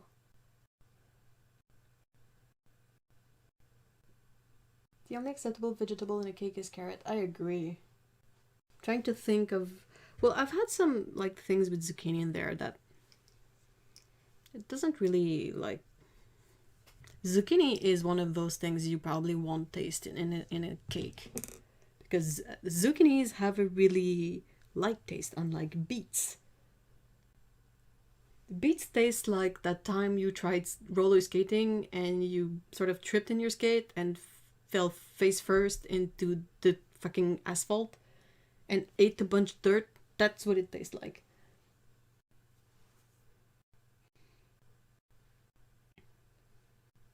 Also, if you also have lemon in it, it gets rid of the dirt flavor.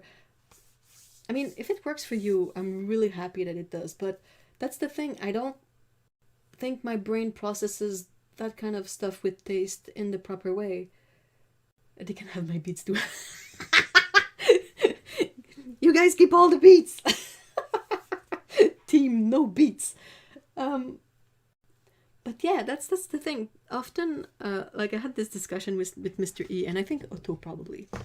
But I was basically talking about how salted caramel bothers me because it tastes like salt and caramel. It sort of doesn't mesh. And that's kind of the thing I have with, like you say, lemon. Probably it would taste like lemon and beets. Like I don't separate, like I separate the taste. They don't blend.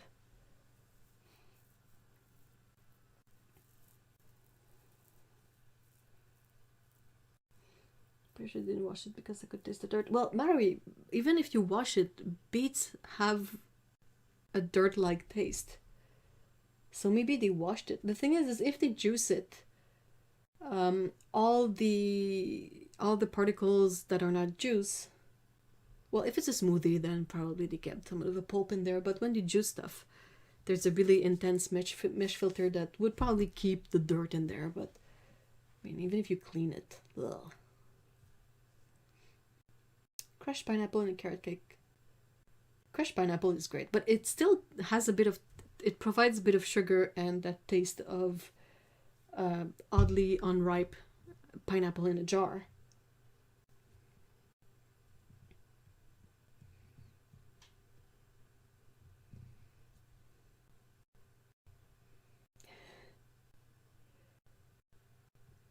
To be frank, I've seen people make desserts with potatoes. You can make really delicious donuts with potatoes in there, but that's the thing. Imagine beets should be fine. That's the thing. Beets don't taste like potatoes at all. A potato has a really light, subtle taste. Like, it's not a really strong taste, but a freaking beet has one of the strongest tastes in all veggies. Unlike you guys, I have never eaten dirt, so the taste of beets is just fine. Oh no, I've eaten my fair share of dirt.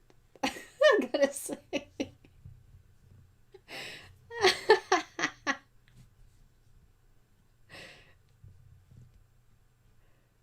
It's just I watched him make it, and the beets just went straight into the blender from a pile of them with their oof. I'm happily allergic to beets. Like, oh no, I'm so sad.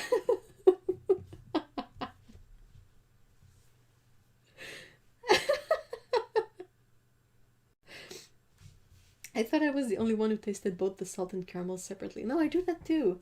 Even if it's blended, like even if it's, because sometimes like they will decorate with a bit of salt on top, which is pretty. So that's definitely like separate taste, but even when it's blended together, it's really weird. It doesn't sort of process properly in my brain. Hey, Sally! Hi! I think chocolate is pretty strong to cover the taste of dirt. I mean, coffee can taste like dirt, but it's always with chocolate. But beets pair. No, it tastes like dirt and chocolate. I can't do it. I'm sorry, guys. I can't do it.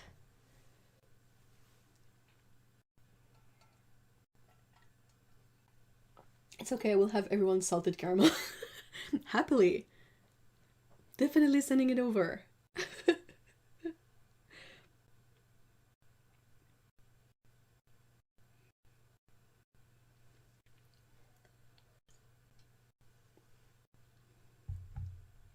That's what I like about this group. Is that we all like different things, but no one gets their panties in a bunch over it. We just go like, oh, well, you like it? You can have mine. Enjoy. You don't like it? I'll take it. Thank you.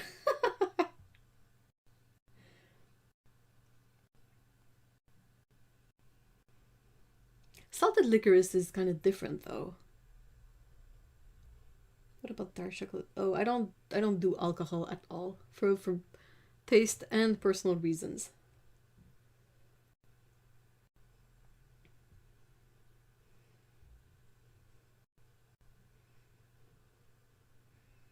I kind of feel like licorice and salt are a better pairing in terms of taste. It's still a really peculiar combination, and licorice has a really, really strong taste. But it doesn't sort of... I can still taste like the salt and the licorice separately, but it's not as weird to me as chocolate with salt. Like caramel with salt. Regardless, Doritos are still the official Caturday snack, definitely.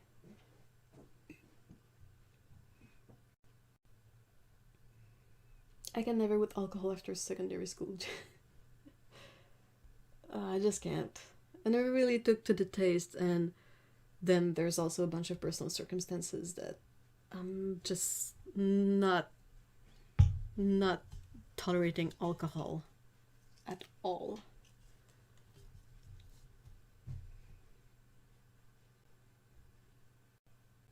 Those little licorice pellets taste very similar to really strong coffee. Oh, huh? I wouldn't say that, but I'm interested why you would think that. Well, I'm eating Doritos right now. So, you know, Otto, what kind of Doritos do you get? Is there one that's a bit less full of allergens than the other? I think there is one that is vegan. But it's something a bit like not very Doritos-esque in my opinion, because it's something like chili and lime, and you're like, I'm sure it tastes good, but like Doritos has to be like cheesy in a way to be Doritos.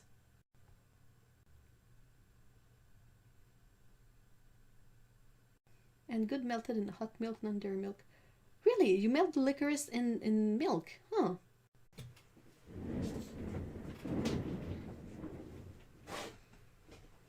The brand I get is called Nippets. Yeah, that's what Otto sent me, a tin of Nippets. They are really, really strong. Yeah, my internet farted again.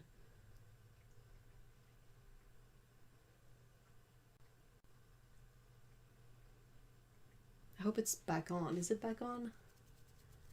Should be back on, should be back on, should be back on. Blee blee blee blee.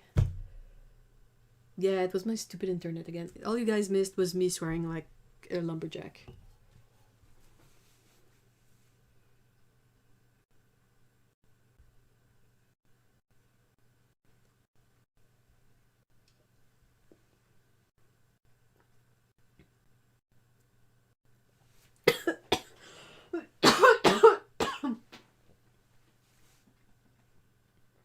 I would like to hear the swearing. I'm not sure.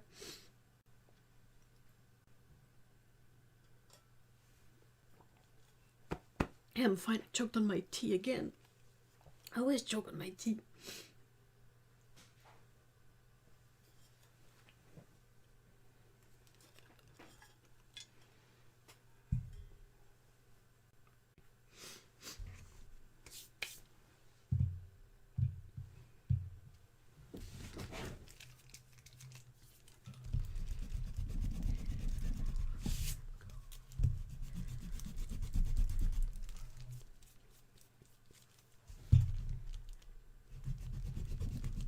Shaky cam, I'm sorry. You're gonna take a sec.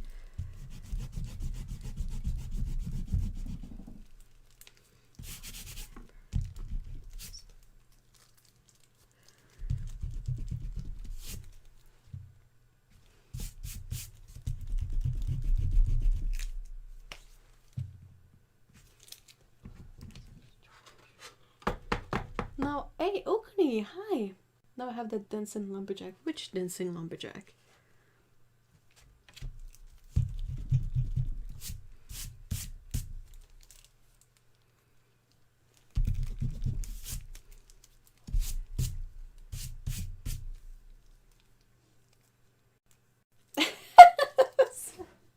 Please don't die on live stream.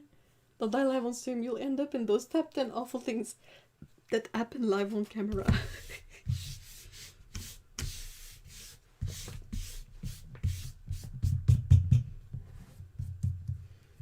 Like, drinking anything without choking on it is a much underrated skill.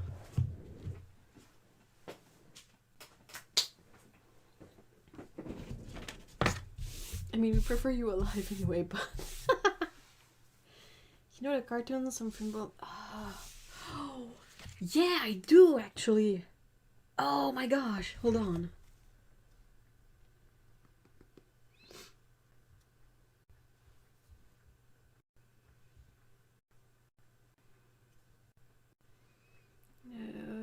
Fizz.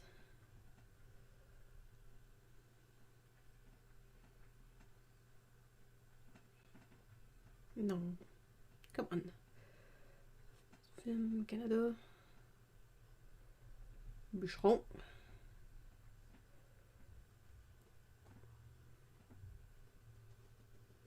T'es capable.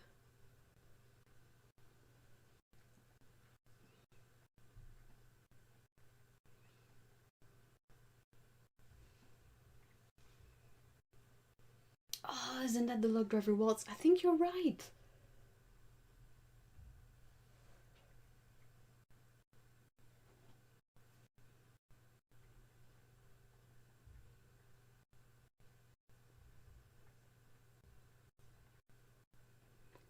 Oh, I think it's log drive. Oh, and their site is crashing. But yeah, I remember that. Is it still farty?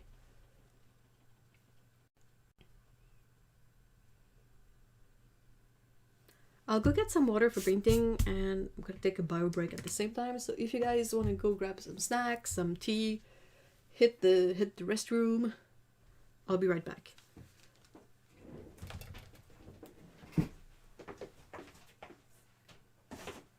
Oh.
And I'm back.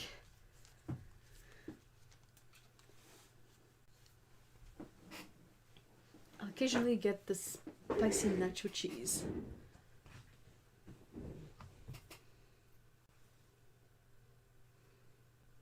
Are those flavors of Doritos or just stuff that you add with your Doritos?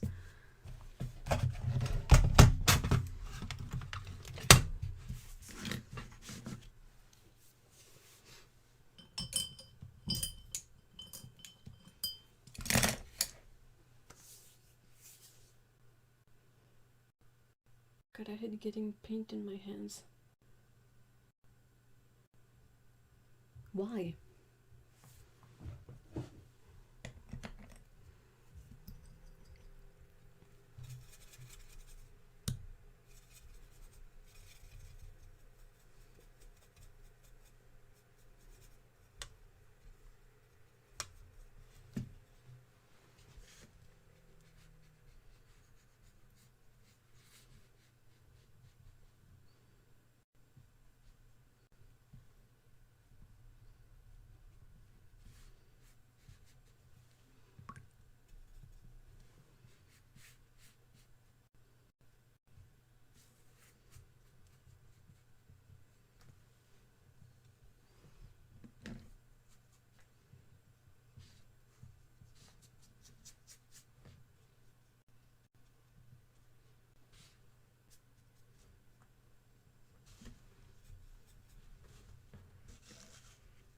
That is a pretty brown color. It's palette mud.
Our Pickle and Scott, they're sleeping.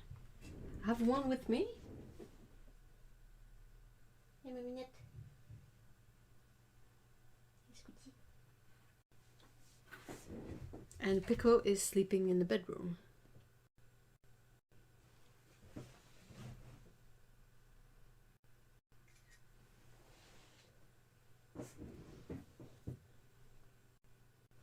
So that's basically Scout right now. Right next to me.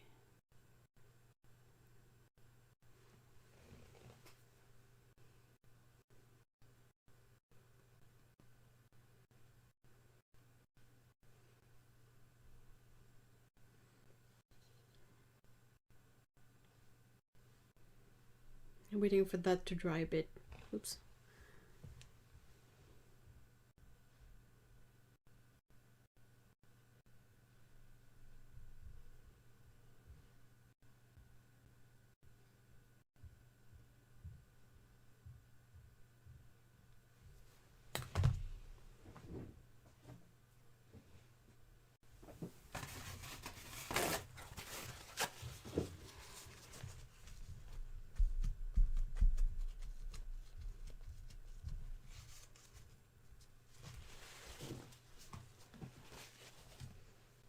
The glow from the fireplace looks almost like smoke too.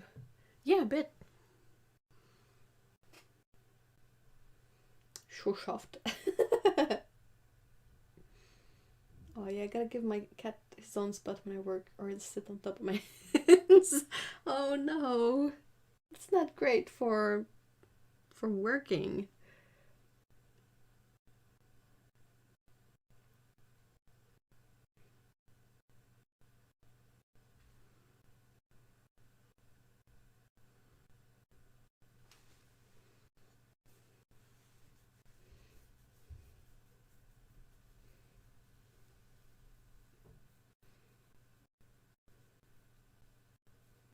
Is he roasting a marshmallow?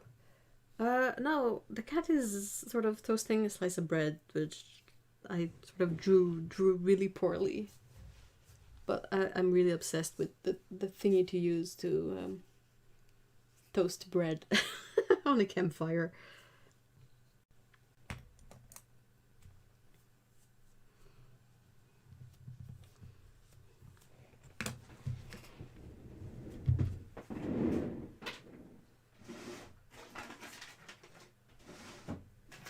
Should munch on screen.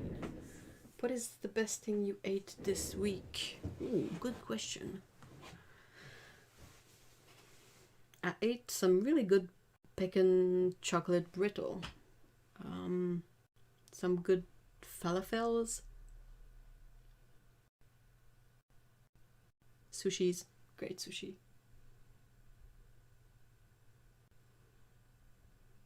Ooh, yummy. Fire pizza.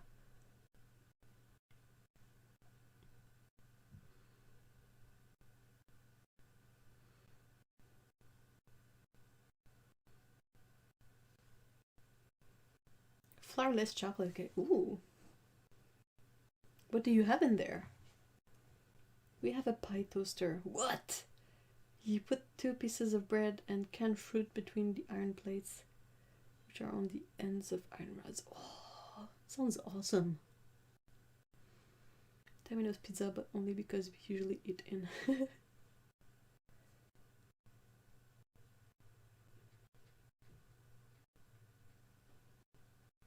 Beets.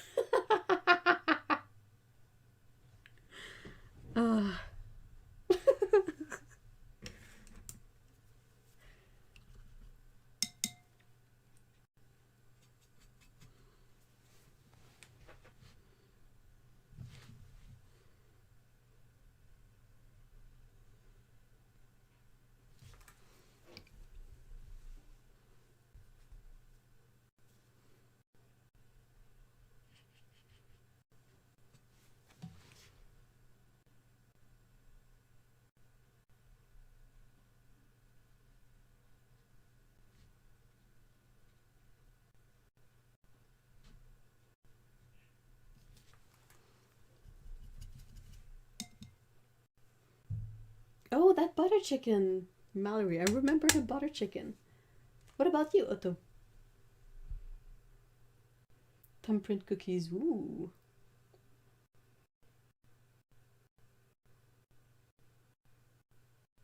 One thing I want to try someday is to use the recipe I use for homemade pizza and make the dough like a plain one, or maybe add a tiny bit of cinnamon in it, and then like cook it and make it a Nutella pizza.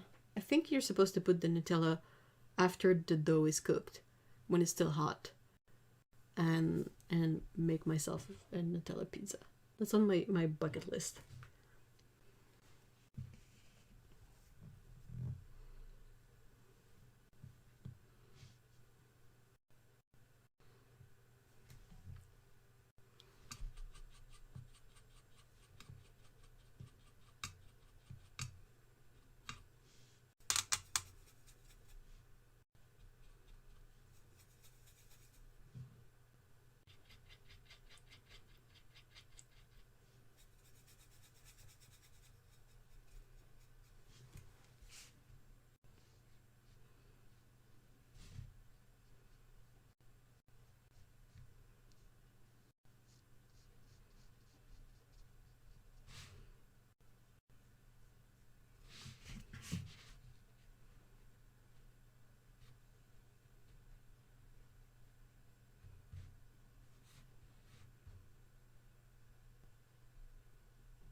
Yeah, it is the live stream to make people hungry. Every single time.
Am I?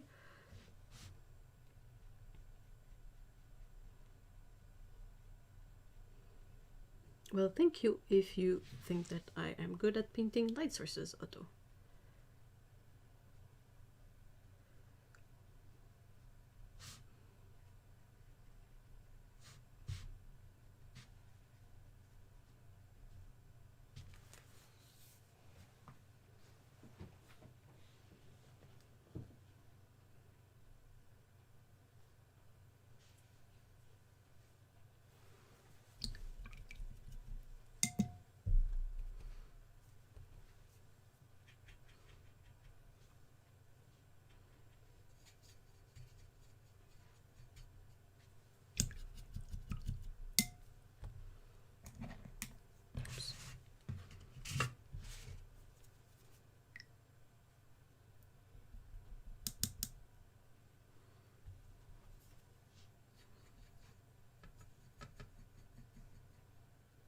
Fries belong dipped in milkshake. Oh, is that really a thing?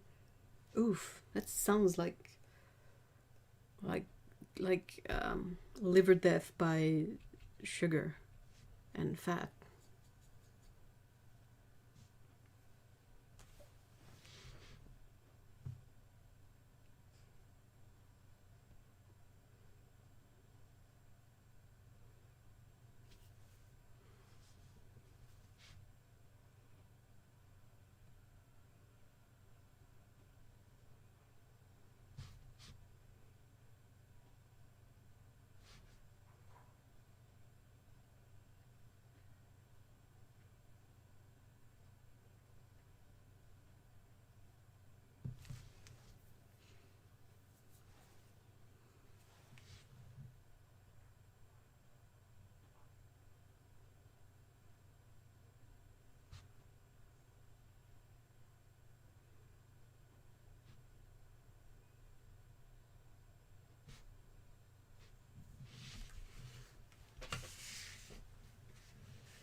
Why? Why dip your fries in your milkshake? I'm about to sue all of you.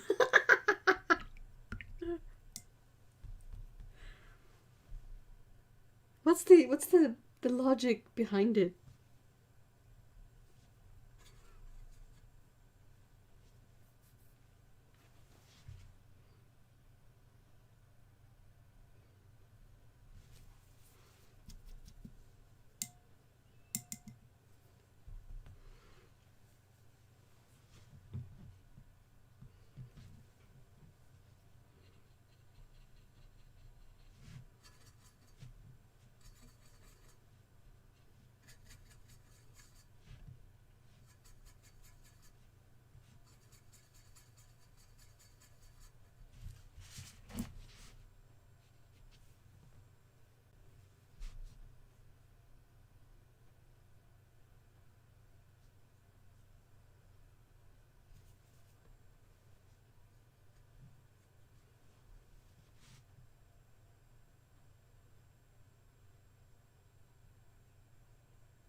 Reminds me of the chocolate and white sauce McDonald's advertised a while back for fries.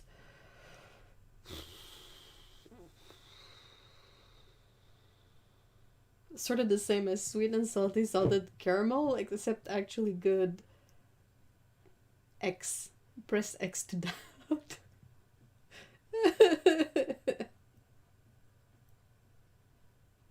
What does it look like? We're getting diabetes.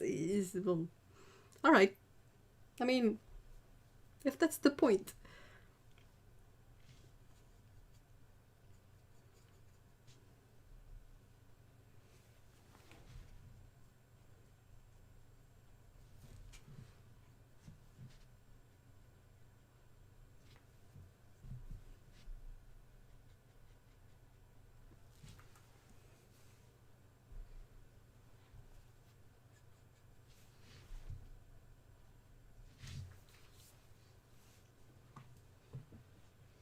I mean, I'll drown my fries in ketchup, no problem, but milkshake?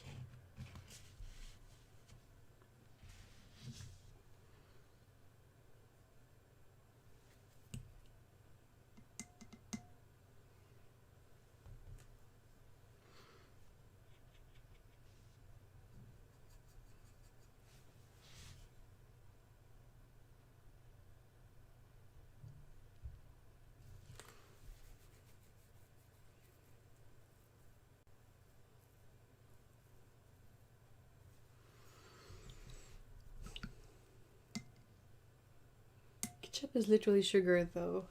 It's ketchup and it's sugar and vinegar, and it's the vinegary part that to me works with the fat of the fries, not the sweet part necessarily. Like you can have fries with mustard, and it's also delicious.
We have to take packets of vinegar to the US when we take a road trip. Restaurants don't tend to have it for fries. Where can you get packets of vinegar? I know it used to be a thing, but is it still a thing? Can you still get it?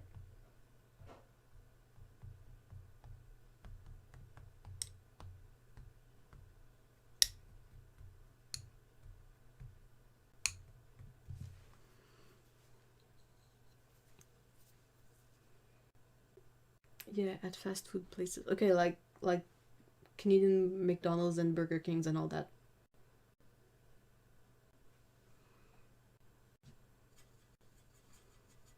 I don't really go to fast food, so. Hey, Kelly! Talking about food again. How is it that we always talk about food? Common ground? We all need to eat. Or because it's fun.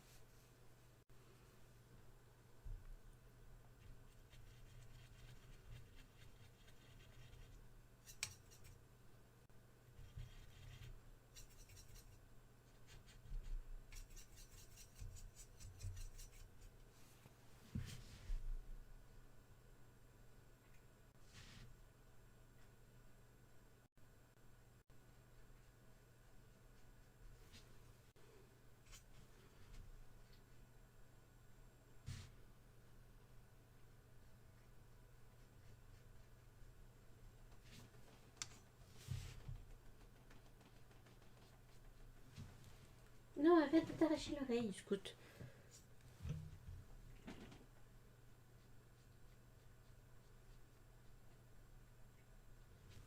Allez, au talent. Tu fais la patate. Tu fais la patate. Salut ma grosse bibite. Qu'est-ce qui se passe? Qu'est-ce qui se passe, mes petits papates? Oh, j'ai gratté le minet. T'es buggy. T'es toute buggy. Ah voilà. Yes. Yes.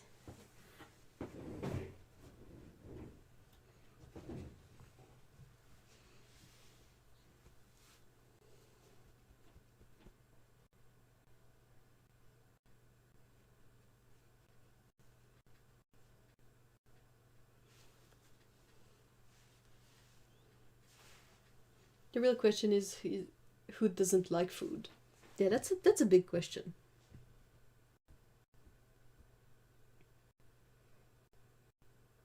Malt vinegar is too weak. I like cider vinegar on my chips and my fish. Ooh.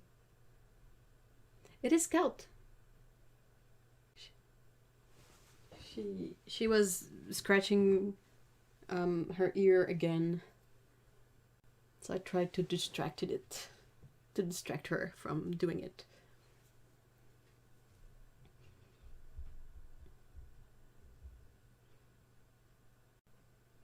Who else also speaks in their native language whenever we talk to our pets? I think everyone would do that.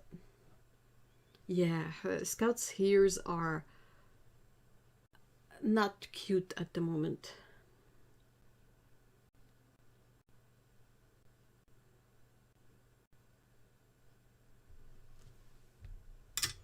Poor kiddo. So what color cat should that be?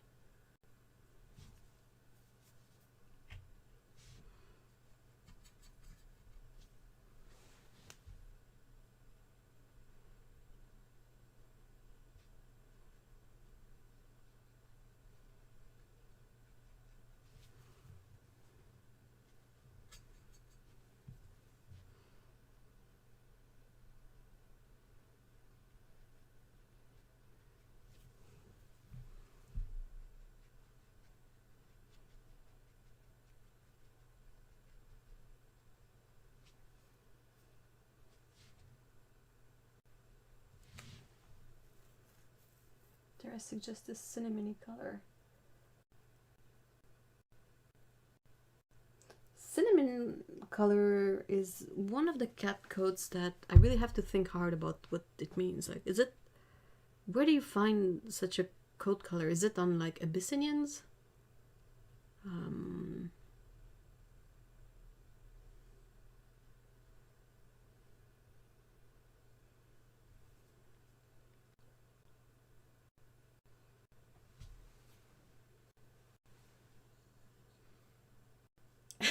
That leg is secretly a cinnamon roll. It's a Swiss roll. Swiss rolls.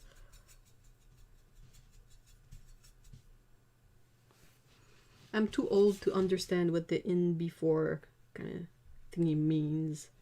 I tried, I googled it, but I was like, I still don't understand what it's supposed to mean.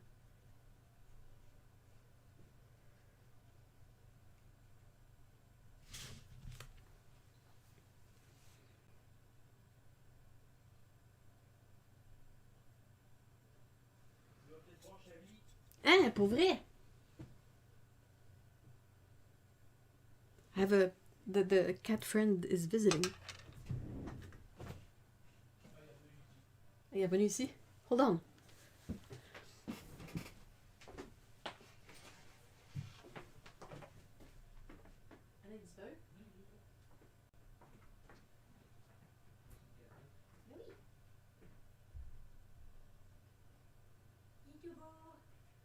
Salut Chablis.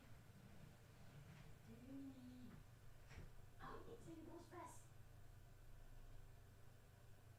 C'est beau.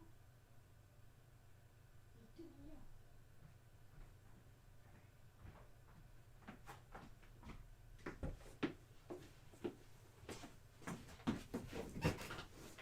I always have to go check cat friends. Yeah, Charlie was there. Well, still here. hope it's not too cold.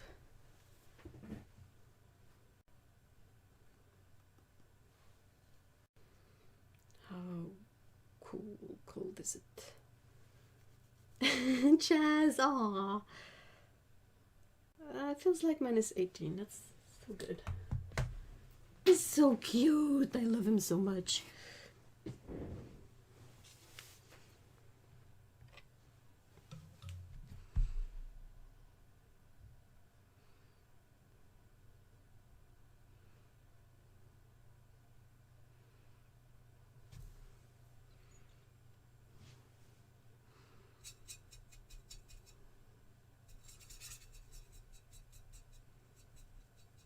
Steal him, I would.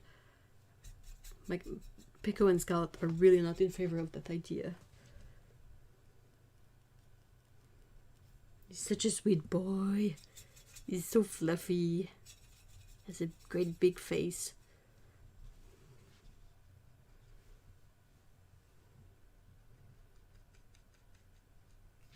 I usually go outside to greet him and give him some treats.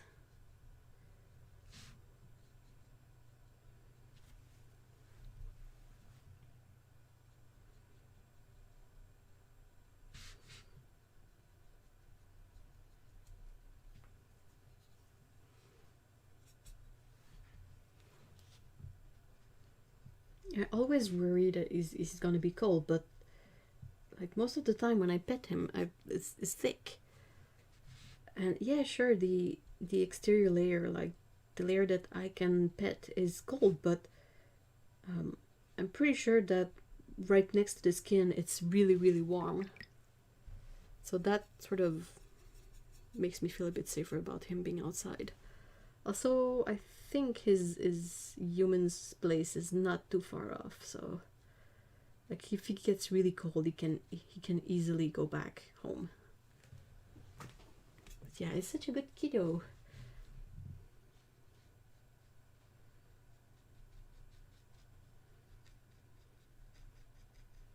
Great fluffy boy. Fluffy cats are awesome, I agree.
Poor Charlie is like, why aren't you coming out to give me my treats? Where?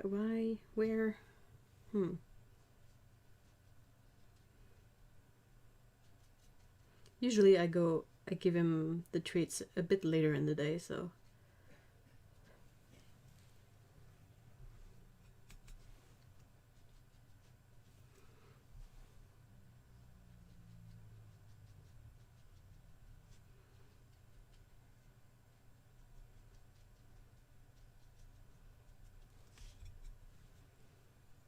Often, at least daily, and sometimes more than once per day.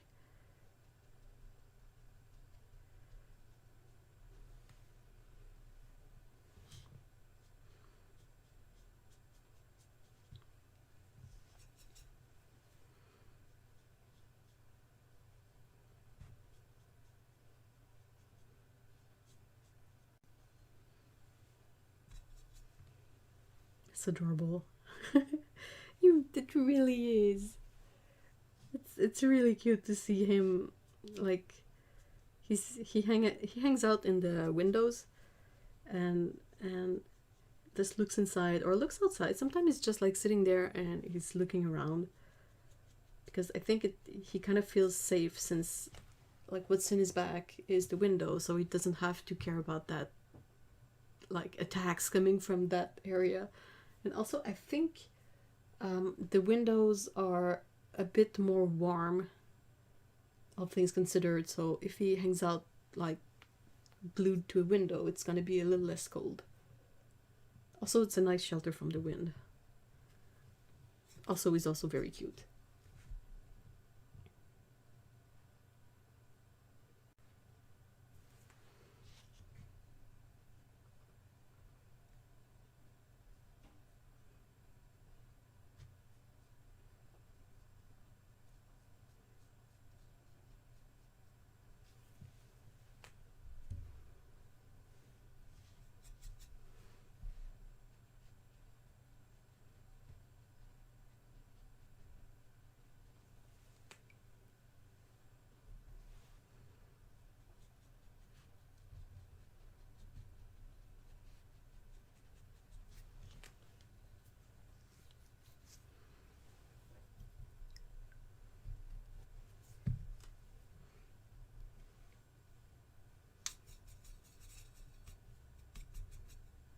We used to see him in the summer too, or at least in the fall, before there was any snow.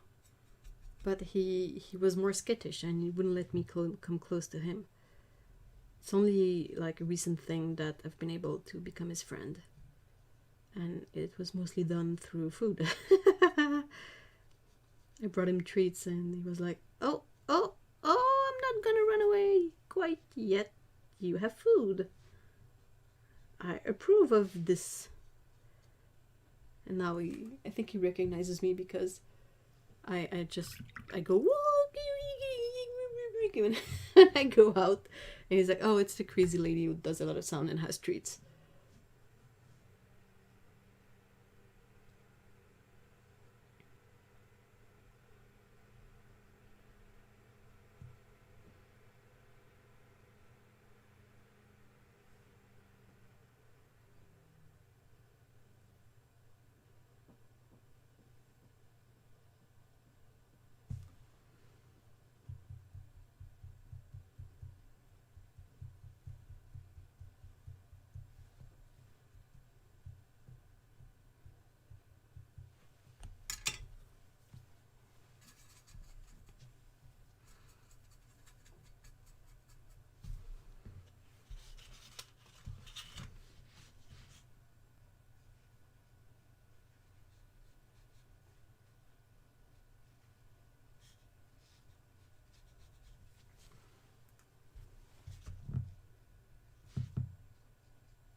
I'm sure I have some photos of him somewhere I can use as a reference. Ah, there he is.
Do you guys have any plans for the weekend?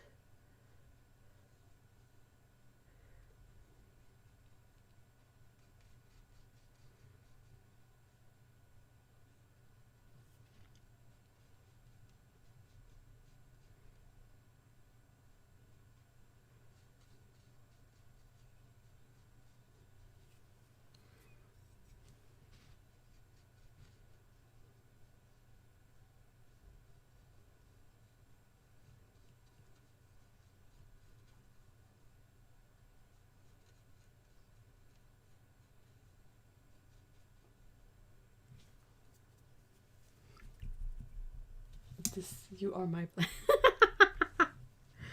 Well, yeah.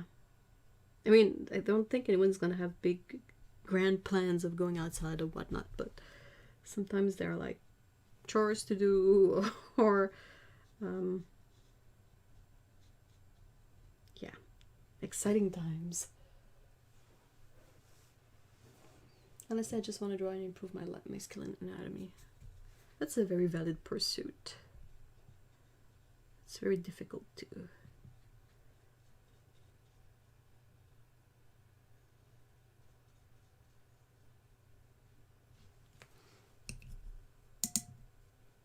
Ew, don't go to F fanfic.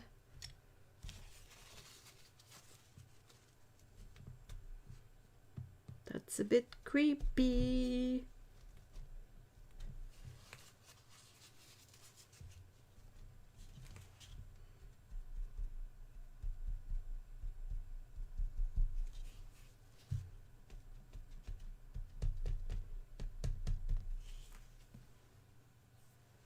And be a drama llama about not being able to crochet. Aww. You are allowed to max out the sympathy points. Need to go for a walk before the sun is gone. Yeah.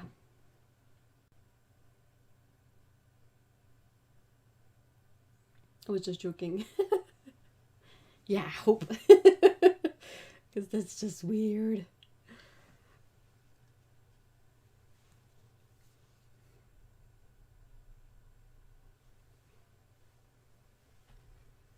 So, our good friend Chuck here is a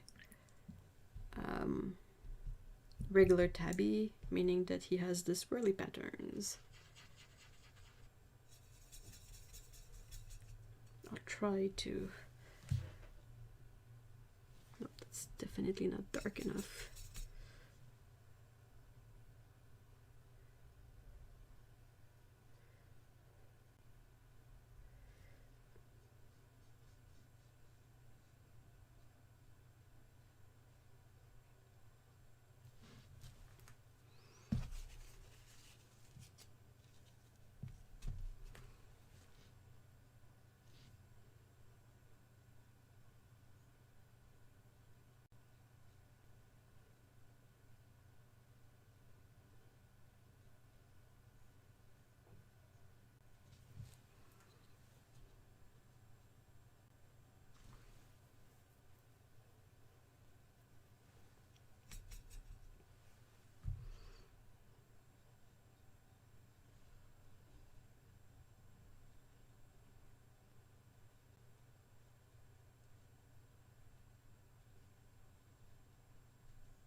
Hey, bye Mallory, enjoy your walk.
Hey, thank you for being here, Susan. Have a great weekend.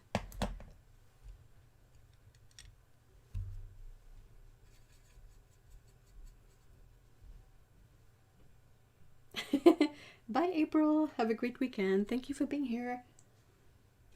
I mean, the stream is gonna end quite soon too. We usually end at 5, and that's like in 15 minutes.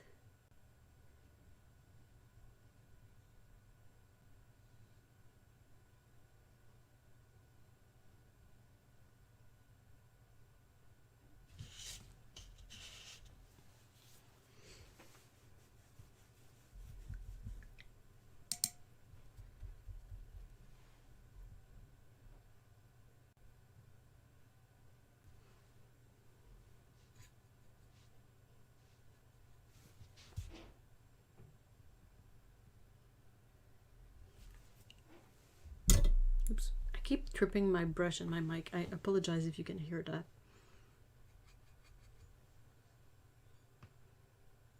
Aw, thank you so much, Tukaboo. Makes me crave some good fire toasts. I'm really enjoying Anita Lehman's course this week. Ooh, interesting. I think it's the one you talked to me about, right? What do you think sets it apart from other classes? Or perhaps it's a bit too long to type. I don't want to cause you any distress with all the burns and the cuts and the unpleasantness.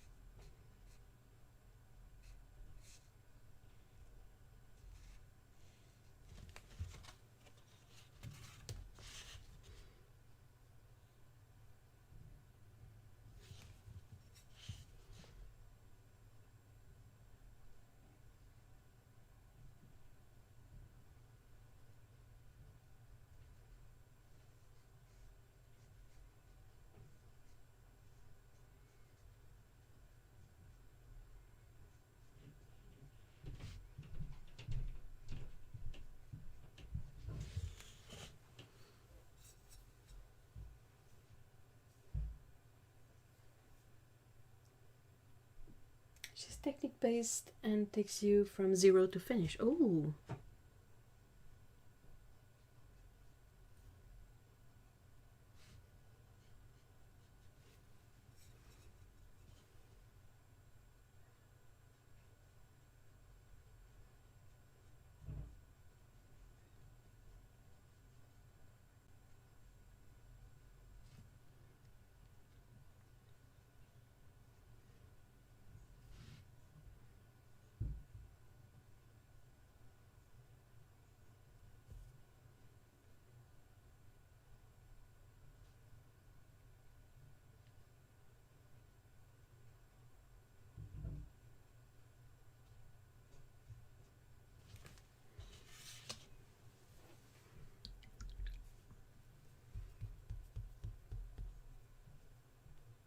Rather than they already have the sketch done and a clear idea of what it's going to be that you have no idea about. Yeah, that's not super useful. Oh, I'm glad you like it, Alex. I gave him a jar of apple butter. Just for you.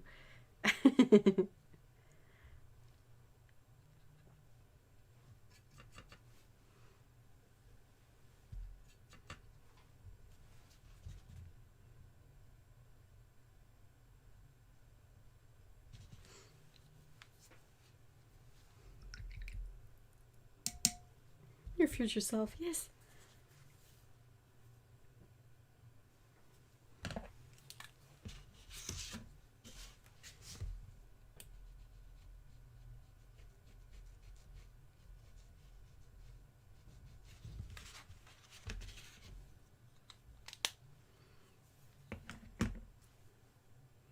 A good little breakfast. Or lunch or dinner, I mean.